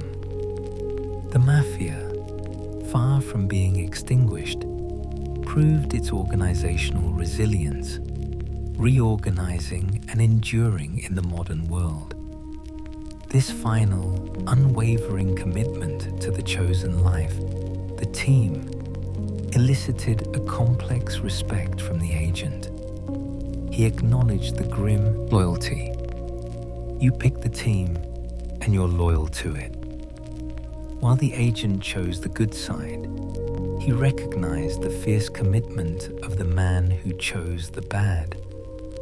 This was the enduring Bayonne attitude, a fundamental respect for loyalty, even when directed toward a cause he actively opposed. The great victory for the Bureau and for the law was achieved, but the price for the agent, Giovanni Rocco, was catastrophic and deeply personal. The intensity of the infiltration, the profound psychological demands, and the successful arrest of a man who had become family had created a disruption too severe for his career to withstand. What was meant to be a professional triumph led to a forced, unexpected retirement. The job he loved, the work he was born to do, was pulled out from under him before he was 50. He was left with the ashes of his successful mission and the quiet devastation of professional loss. The agent had won the war, but in the final complex assessment, the war had also claimed him, leaving him to grapple with the aftermath of his success and the profound question of self. He had played the part of the gangster so well, built the persona so perfectly, that the only thing remaining was to understand where the man ended and the lie began. The final question remained, a philosophical reckoning that could only be answered in the quiet contemplation of his post-career life. Which part of him was the true self, and which part was the perfect, terrifying creation that was Giovanni Gatto? The answer lay in the shared blood, the divided loyalties, and the terrible, mirrored potential of the life he almost lived. The echo of the Gatto, a self-portrait in components. The final consequence of the long infiltration was not a celebration of justice, but a quiet reckoning of the self. With the arrests made, the evidence secured, and the career abruptly concluded, the agent was left to grapple with the profound, intimate question that lingered long after the wires were turned off. Which part of him was the true identity, and which was the perfectly rendered fabrication that had dominated his life for almost 3 years? The answer required a philosophical contemplation of his own potential, a final, quiet acknowledgement of the monster he might have become. The two names, Giovanni Rocco and Giovanni Gatto, represented two distinct fates, two roads that diverged at the moment of his forced entry into law enforcement. The truth, the agent realized, was that they were not two separate people, but different components of the same underlying personality. They were both born of the same defiant spirit, the same intense observation of the world, and the same inherited talent for control. This final, crucial insight allowed for a deep, quiet self-acceptance. Giovanni Gatto is the kid that Giovanni Rocco could have been. This was the purest, most accurate distillation of the persona. Had the adolescent rebellion won? Had the father's heavy hand pushed him definitively away from the law and into the outlaw culture of Bayonne? Gatto would have been the inevitable result. The agent, with a detached, professional confidence, knew the terrible truth.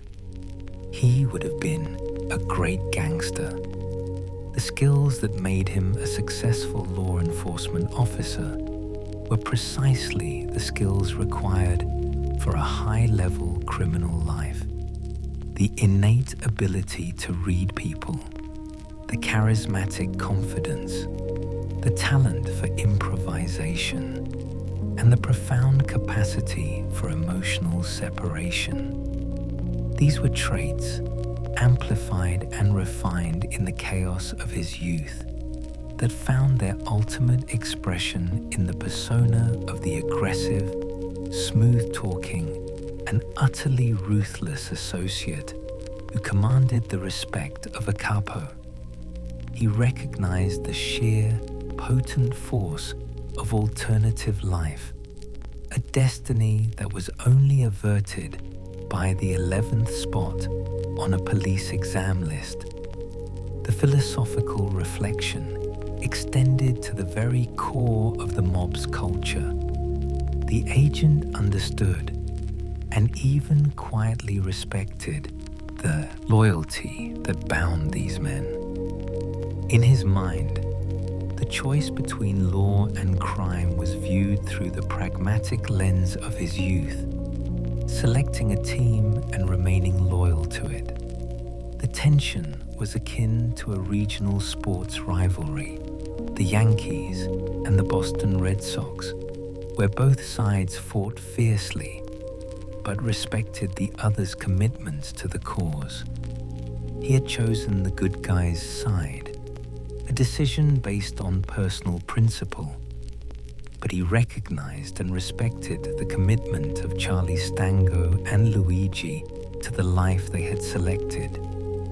Good on you. You won this one, he could acknowledge, even to a man he had betrayed to prison. The rivalry was constant, a never-ending World Series, and that dedication, however misdirected, was a source of undeniable professional regard. This contemplation was vital for healing. By acknowledging the power and competence of Gatto, the agent was able to contain him. The monster was not an outside entity. It was a potent part of the self that had been controlled and utilized for good. He could now see that the internal voice screaming in his head during the infiltration, "They're gonna find out, they're gonna check you," was not just fear of the enemy, but the internal pressure of the true self demanding its integrity back. The story was not, however, a relic of the past. It was a narrative that continued to unfold in the real world. The agent's success had led to convictions, but the mafia still exists. They continue to reorganize, adapt their methods, and maintain their presence in the shadows of the modern city.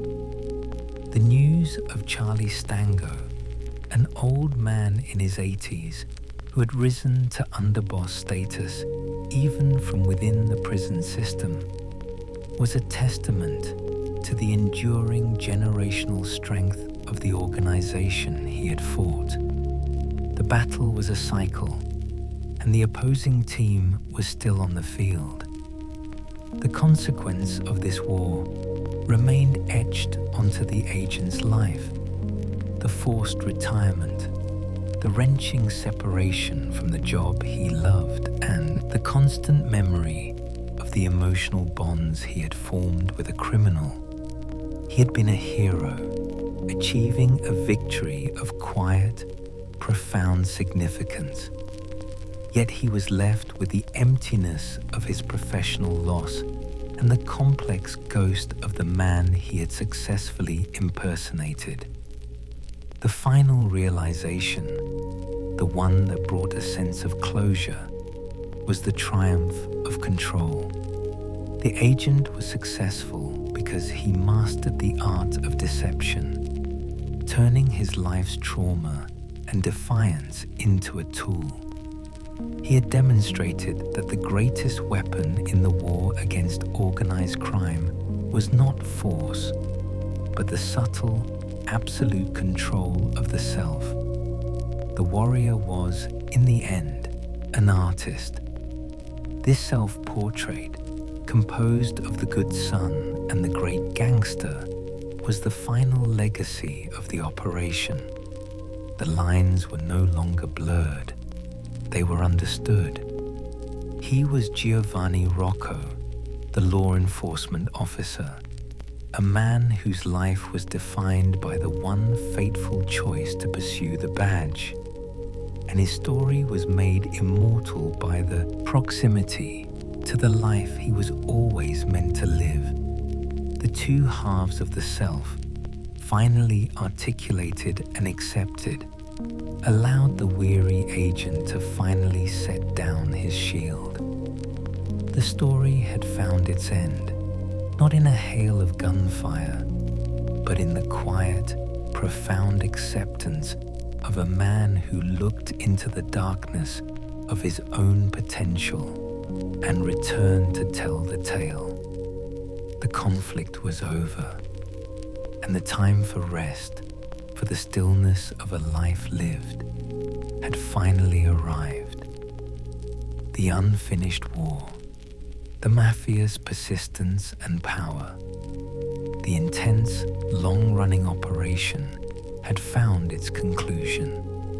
The evidence was filed, the arrests were made, and the agent had returned to a world of sudden, profound stillness. For the protagonist, the war was over, marked by the quiet tragedy of a forced retirement.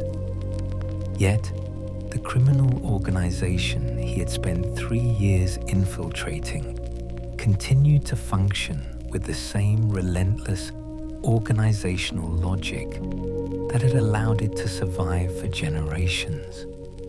The ultimate realization of the agent's career was this: the victory was personal and professional, but the war itself remained unfinished. The mafia, a structure built on the ancient bedrock of loyalty and fear, did not dissolve with the arrest of its leaders. It merely adapted. The agent, having lived in the most intimate knowledge of its workings, can state with certainty that the organization still exists. It is not a historical artifact or a relic of a bygone era. It is a fluid, active, and persistent entity. They are still operating with their old tricks, the time-tested methods of coercion, control, and secrecy. But they have also evolved, demonstrating a chilling adaptability by embracing new tricks that blend seamlessly into the complex, modern landscape of finance and technology. They are into everything they choose to be into, a statement that speaks to a vast, flexible reach that permeates legal and illegal economies alike. Indeed, in the quiet years that followed the agent's departure, the organized crime structure proved its organizational resilience. The agent believes that they are stronger now than they were 10 years ago, a terrifying assessment that points to a successful period of reorganization and a strategic retreat from overt violence into subtle, insidious influence. They are not merely localized. They are all over the city, operating across vast, interconnected regions, quietly expanding their reach beyond the familiar storefronts and social clubs of North Jersey. The career of Charlie Stango, the former capo and surrogate father, serves as the ultimate testament to this resilience. Arrested and convicted based on the evidence collected by the man he called son, Charlie served his 10 years in prison. Yet, even this period of incarceration was absorbed into the structure, acting not as a punishment, but as a quiet, enforced period of respect. Upon his release, and despite being an old man in his 80s, he could not, and perhaps would not, leave the only life he had ever known. His recent violation of parole and return to prison was not a sign of defeat, but a continuation of his commitment. The final, staggering detail of Charlie's fate is the ultimate proof of the organization's enduring power and its loyalty to its own. Even from within the confines of the prison system, Charlie Stango continued his ascent, rising to the position of underboss of the entire crime family. This trajectory demonstrates that the internal system of honor, loyalty, and hierarchy is so profoundly fixed that a man's dedication is rewarded even when he is physically constrained by the law. His final promotion was the mafia's last, unyielding response to the federal prosecution. This persistence forces a profound reflection on the nature of the battle itself. The organized crime world operates with a philosophy that mirrors, in a perverted way, the very code of the law enforcement officer. They are loyal to the team they picked. The commitment is absolute, an allegiance that lasts until death or total annihilation. The agent, whose own life was defined by an absolute loyalty to the Federal Bureau of Investigation, understood this deep-seated commitment. He recognized the profound, mirrored sense of honor that kept these men tethered to their dark destiny. It was the enduring Bayonne attitude, a fierce, protective loyalty to one's own side, a trait he respected even as he fought against it. The war is continuous, a never-ending World Series between the badge and the button, between the force of law and the unbreakable will of the criminal mind. The agent's mission was a successful inning, a temporary victory that secured significant convictions and dismantled a powerful administration. But the victory was not total. The opposing team remained organized, and the next day's game would always arrive at dawn. The knowledge of this ongoing conflict is the quiet burden carried by the former agent. He is no longer on the field, but he knows the game continues, played with the same cunning, the same ambition, and the same terrifying potential for violence that defined his 3 years in the shadow. This enduring reality is the final, constant echo of the life he lived and the danger he escaped. The physical confrontation had ended, but the psychological war, the constant knowledge of the shadow's persistence, remained. The physical danger of the past had subsided, but the psychological price of the double life remained. An internal conflict that could not be solved by a police report or a successful prosecution. The agent, having faced the outer enemy, now had to face the inner consequence, the fragmented self, forever marked by the persona he had created. This personal battlefield was the last territory to be conquered. The unseen wound, the cost of perfect deception. The war against the criminal world leaves wounds not only in the body, but in the deepest, most shielded recesses of the mind. For an agent of deception, the most successful lie is often the most dangerous, for it demands not just the imitation of a man, but the creation of a soul. The protracted life as Giovanni Gatto required a constant, terrifying internal split, a permanent fragmentation of the self that became the unseen wound carried long after the external threat was removed. The primary cost of this work was the complete loss of internal stillness. For 3 years, the agent lived with a relentless, low-frequency pressure, the sound of a narrator in the head that never ceased its terrified commentary. This internal voice was the constant, nagging certainty of exposure. They are going to know. They are going to figure it out.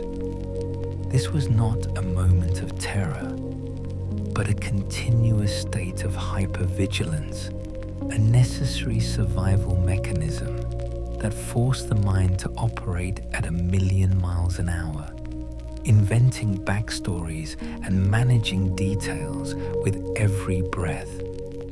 This psychological burden is a form of burnout that is total and absolute, leaving no room for the quiet ease of normal human life.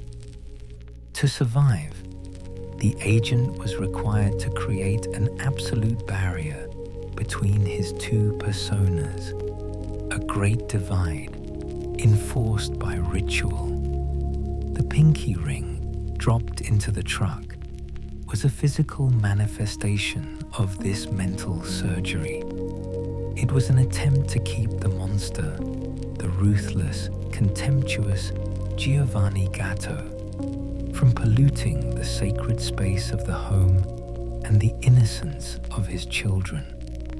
This discipline was a necessary act of love, but it meant that the agent was never whole. He was perpetually toggling between the husband and the killer, between the father and the Capo's trusted proxy. The mind was required to shift instantaneously, transitioning from the gentle apology offered to the waitress to the cold menace demanded by the mobster, a mercurial temperament that proved the perfection of the lie, but utterly destabilized the liar. The culmination of this strain arrived at the soccer game, the terrifying moment the two worlds violently collided. The sudden shift from the relaxed father in flip-flops and board shorts to the aggressive, quick-thinking associate required a mental exertion so severe that it was physically exhausting, leaving the agent gasping for the simple relief of a single, full exhale. This moment proved that the compartmentalization had failed, and that the only remaining course of professional action was total immersion, to gravitate towards the life of Gatto, ensuring the lie was constant and the true self remained distant and safe. The initial motivation for this perfection was the swagger of the Sonny Corleone persona, the desire to be the best, the most intimidating, the most capable. The agent loved the adrenaline, the cunning, and the raw, effective power of the role. He knew deep down that the skills that made him a good law enforcement officer would have made him a great gangster. This awareness of his dark potential was both a source of pride and a source of profound, quiet danger. It fed the persona, making it terrifyingly real, but it also eroded the foundations of the true man. The ultimate consequence of this psychological descent was the abrupt and tragic end of his career. The FBI recognized, with professional, unblinking assessment, that their agent was broken. They understood that the relentless pressure, the successful formation of an intimate, deep cover bond, and the subsequent necessary betrayal of a father figure like Charlie Stango had incurred a cost too great for the system to easily reintegrate. The trauma of the emotional split, the constant performance of life and death stakes, and the overwhelming success of the operation all contributed to the final diagnosis. The wild dog, though disciplined, could not be turned into the house pet again. The forced retirement was the final, devastating injury. He had successfully delivered a momentous victory for the law, yet the reward was the loss of the career he was truly born to do. He was removed from the field he loved, not by the bullet of an enemy, but by the slow, corrosive acid of an unseen wound. The agent was left with the ashes of his professional identity, forced to contend with the fragmented self in the stillness of an unexpected early civilian life. The psychological war had concluded with the quiet irony that the most honest thing the agent had ever done, gathering the evidence to dismantle the mafia, was achieved through the deepest, most sustained act of personal deception. He survived the underworld, but was defeated by the unrelenting demands of his own divided mind. He had won the battle, but the peace he sought would require a final philosophical acceptance of the enduring nature of his own dual identity. The scars of the double life remained, marking the agent as a man who lived a history only he could fully tell. The final reckoning was complete, forcing an acceptance of the man he was and the man he could have been, a necessary understanding to finally find rest. The final question of the self had been answered, forcing the agent to find his peace in the quiet memory of a life of conflict. The story was now ready for its last, summarizing reflection, a final meditation on the loyalty, the cost, and the enduring reality of the good fight. The final code: loyalty, choice, and the enduring game. The long journey through deception and danger ultimately reduces to a single, profound philosophical question: the meaning of choice and the power of loyalty. For the man who spent his life straddling the line between two opposing worlds, the final truth was not found in the statutes of the law, nor in the codes of the criminal, but in the simple, bedrock commitment to a chosen side. The narrative of Giovanni Rocco is, at its heart, a meditation on the absolute necessity of sticking to the team. This philosophy was forged in the unique crucible of Bayonne, New Jersey, a place where duality was simply a way of life. The Bayonne attitude taught a fundamental respect for commitment, a quiet recognition that once a path is chosen, allegiance must be total. This cultural code transcends the moral distinction between good and evil. It speaks only to integrity.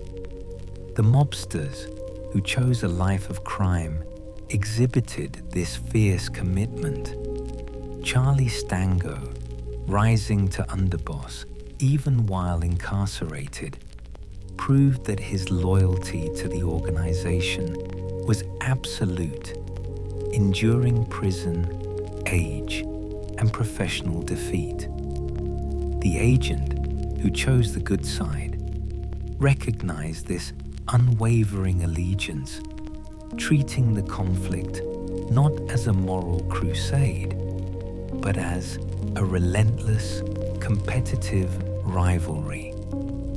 The analogy of the Yankees and the Boston Red Sox is the clearest lens through which to view this conflict. It is a rivalry marked by intense, absolute opposition, yet underpinned by a deep, shared respect for the sheer force of will required to compete. The agent acknowledged the competence of the opposition, their brilliant minds, their organizational strength. With a professional detachment, he would offer a metaphorical nod. Good on you. You won this one. This mutual respect for commitment allows the game to continue, transforming the brutal life and death struggle into an enduring World Series. The conflict is perpetual, defined not by the hope of total victory, but by the dignity of sustained, continuous effort. For the agent, this realization provided the final framework for his life's profound contradiction. He had been a man caught between the cold, heavy-handed discipline of his father and the warm, familial acceptance of his Capo. The only way to find peace was to accept that his choice was the right one, not because of a moral high ground, but because it aligned with his innate desire to serve, the desire that drove him as a child to run intelligence for his detective father. He had fulfilled the purpose he was born to do, fighting the good fight with a commitment that matched the loyalty of his fiercest opponent. The final code also demanded a philosophical acceptance of the Giovanni Gatto persona. The monster he created was not an aberration, but a path deliberately avoided. Gatto was the ultimate dark expression of his own potential, a man of profound effectiveness who lacked only the moral switch to turn his power toward justice.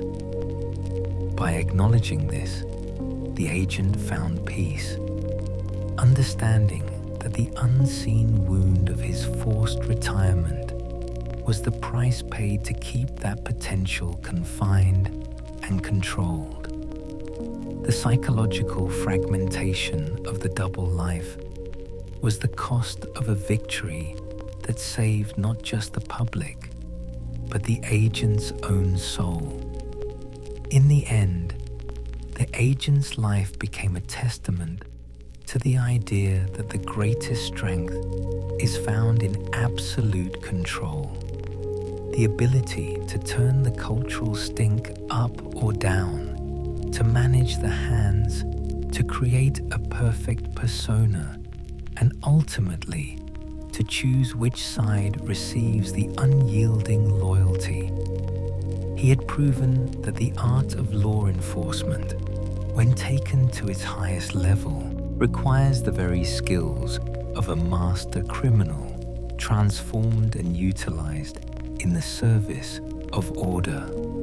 The quiet victory was the fact that he was the one who chose the team that fought for greater stability, the team that was loyal to the law. He steps back now, leaving the field of action to others. But the lesson remains. The mafia still exists, the war is still on, and the next generation of agents will still be required to navigate the same dangerous currents of loyalty and choice. The story of Giovanni Rocco is a final, whispered guide to those who must follow, an account of the psychological toll and the professional triumph that comes from living a double life. It is a legacy secured, not through a boast, but through the quiet, confident knowledge that he played the game and was found to be true to the code. The final lesson is one of enduring commitment. You pick the team and you're loyal to it. And with that quiet, settled truth, the long night of deception can finally give way to the calm stillness of rest. The quiet descent, epilogue, and stillness. And so, the story ends, not with the crash of an arrest or the flash of a final violent scene, but with the quiet settling of a profound internal reckoning. We have traveled a long road together tonight, journeying from the familiar dual landscape of Bayonne, New Jersey, into the heart of a conflict that raged across years, across continents, and most significantly, across the soul of a single man. Allow that journey to recede now, like the slow pull of the tide from a dark shore. The DeCavalcante crime family and its labyrinthine loyalties, the cold, heavy hand of the police house, the bright, deceptive lights of Atlantic City and Las Vegas. Let these images drift away. They were necessary stops on a necessary journey, but their purpose is now complete. The conflict has been documented, the betrayal executed, and the final philosophical lessons of loyalty and choice secured. The agent, Giovanni Rocco, stands finally in the stillness of his unexpected retirement, a man who knows the absolute truth of his own two paths. He carries the cost of his victory, the unseen wound of a divided self, the profound ache of a career lost, the lasting memory of a final, heartbreaking embrace. But he also carries the ultimate professional truth, that the capacity for deception, when mastered and controlled, can serve the highest ideals of justice. Let us take a moment to honor the effort required for such a sustained performance. Imagine the constant, low-frequency hum of that internal narrator, the voice screaming, "They're going to know, they're going to figure it out." Visualize the meticulous placement of 5 recorders, the forced smile of the Giovanni Gatto persona, the sudden, violent tension of the soccer game collision. It was a life lived at the apex of human stress, a beautiful, terrifying dance with destiny. Now, as you settle deeper into your own space, allow the image of that tension to blur. You are no longer required to be vigilant. You do not need to check your own internal boundaries. The pinky ring has been dropped, the performance is over, and the agent's final truth has been spoken. There is only the quiet certainty of your own safety, your own bed, and the profound, peaceful necessity of rest. The final code of this long narrative was simple. You picked the team and you're loyal to it. The agent chose the side of order, dedicating his strength to the law. The Capo, Charlie Stango, chose the side of the criminal enterprise and remained loyal to his code, even from the confines of his eventual prison. The game continues, a cycle of loyalty and loss that stretches far beyond a single case. But for you, the viewer, the game has been paused. The screen is fading to black, and the final, gentle transition to sleep is all that remains. Allow your mind to leave the details of the investigation now. Release the memory of the butcher's cleaver, the tension of the Vegas dinner, and the quick, furious improvisation that saved a life. You are moving from a state of alert engagement to a state of deep, receptive stillness. Feel the support beneath you. Notice the steady, rhythmic measure of your own breathing. Your breath is your most reliable anchor, a constant, predictable presence in a world of variables. Do not try to force it. Simply notice its gentle, inward and outward flow. Inhale the stillness. Exhale the residue of the day's effort. As you breathe, imagine a thick, velvet darkness, a profound and comfortable shadow settling over your entire room. This darkness is warm, safe, and absolute. Within this darkness, there is no need for light, no need for sight, and no need for thought. The world has gone quiet, and you are protected by this soft, enveloping cloak. Feel the profound relief of having nothing left to do, nothing left to prove, and nowhere left to go. Let the stories of conflict give way to the silence of acceptance. The world of law and crime is complex, but your immediate world is simple, a space of comfort, a haven of rest. Feel the slow, heavy settling of your limbs, the gradual relaxation of your muscles. Allow the weight of your body to sink fully, comfortably, and entirely into the support beneath you. You are held. You are secure. The FBI training taught control. The undercover life taught release. Now, in this final moment, you practice the deepest form of release. You release the need to analyze, the need to prepare, and the need to remember. You release the thoughts that cling to the edges of your awareness, recognizing them as fleeting shadows that hold no true power over your peace. The greatest strength of the agent was his control over time, his ability to make minutes feel like hours during an interrogation. and hours feel like seconds during a quick change of persona.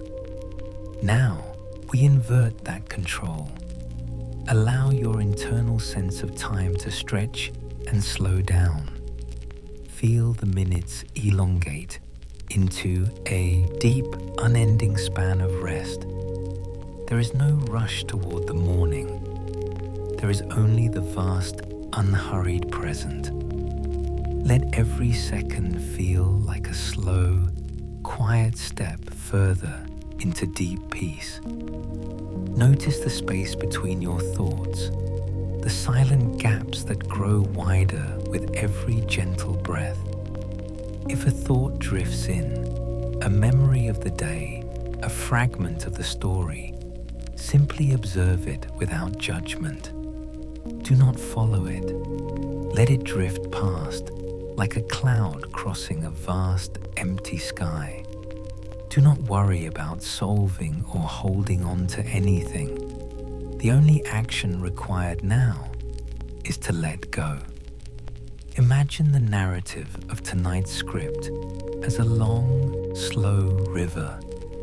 You've been floating along its current, observing the banks as they passed, the police station, the social club, the sterile walls of the FBI Academy. Now the river widens, the banks vanish, and the water slows to an absolute stillness, merging with a vast, silent ocean of calm. There are no more destinations to reach, no more secrets to uncover. There is only the quiet, endless horizon of rest. The final descent. The most effective truth, the agent learned, was the one that felt the most real.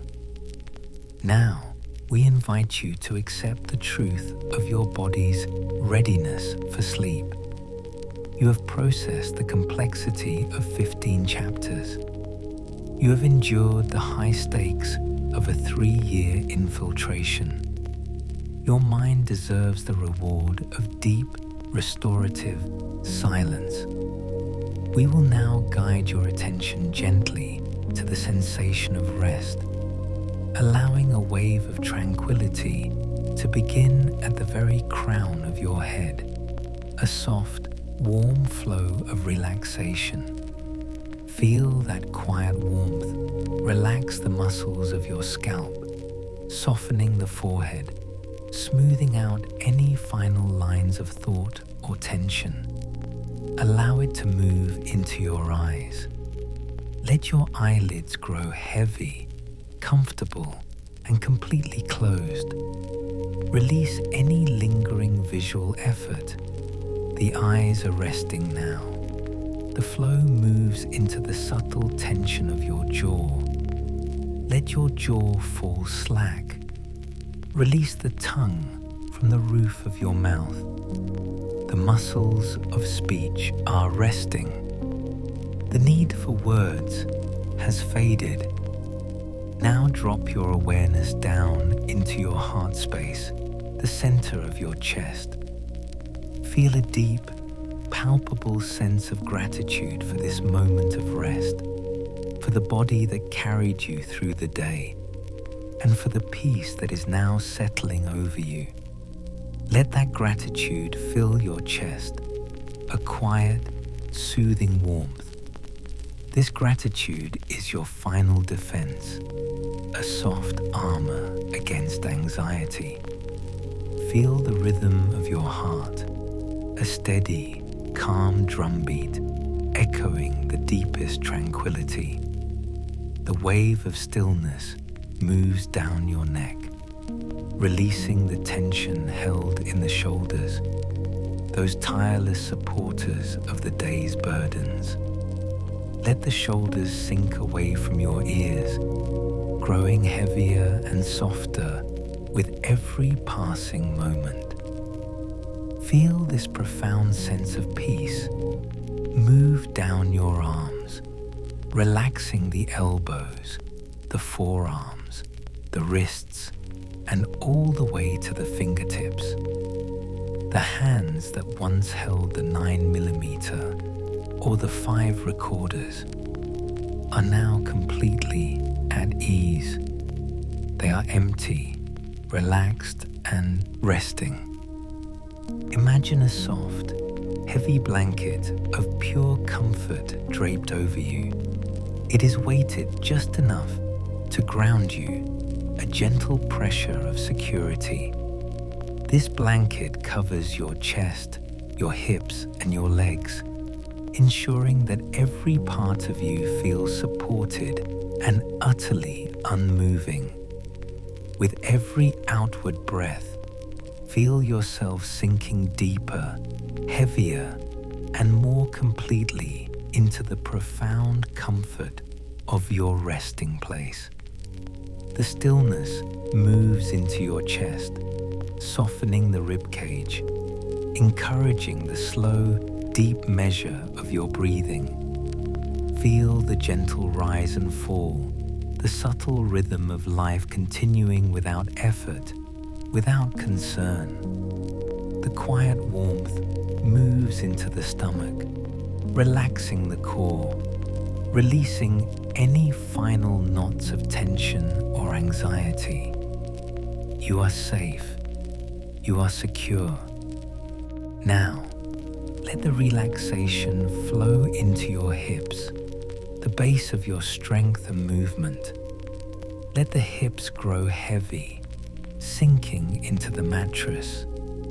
The stillness flows down your thighs, releasing the knees, the calves, and the ankle. The legs are now entirely at rest, still and weighty. Finally, the peace moves into your feet, relaxing the arches, the toes. Every single muscle in your body, from the top of your head to the sole of your foot, is now completely, profoundly still. You are floating now, buoyed by this deep, pervasive sense of calm. The complexities of the world, the conflicts of the past, the anxieties of the future, they are all far away, distant murmurs that cannot reach your peaceful harbor. There is only the present moment, the quiet certainty of your own breath, and the heavy, comforting presence of stillness. You have done all that is required. You have listened well, learned the lessons of loyalty and deception, and now you are released. Allow the sleep that waits for you to arrive naturally, easily, and profoundly. Embrace the quiet descent. The world of the awake will wait patiently for your return. For now, simply sleep. A final note. If you found the rhythm of this story, the depth of this investigation, and the voice of this narrative helpful in guiding you toward rest, we gently encourage you to continue this journey with us. The mission of this channel is to provide a haven of stillness, a predictable rhythm of narrative calm that serves as a reliable anchor for your nightly rest. We invite you to subscribe to our channel, ensuring that you receive notification of new scripts, new journeys, and new avenues of escape from the day's tension. Look for the button below and join our community dedicated to the art of peaceful sleep. And if you know of others who struggle with the quiet discipline of their own minds, friends, family, or colleagues who could use a thoughtful, immersive narrative to guide their rest, please consider sharing this story. The quiet descent is always easier when taken with a friend. Thank you for choosing to spend this time with us. May your rest be deep, restorative, and profoundly peaceful. Good night.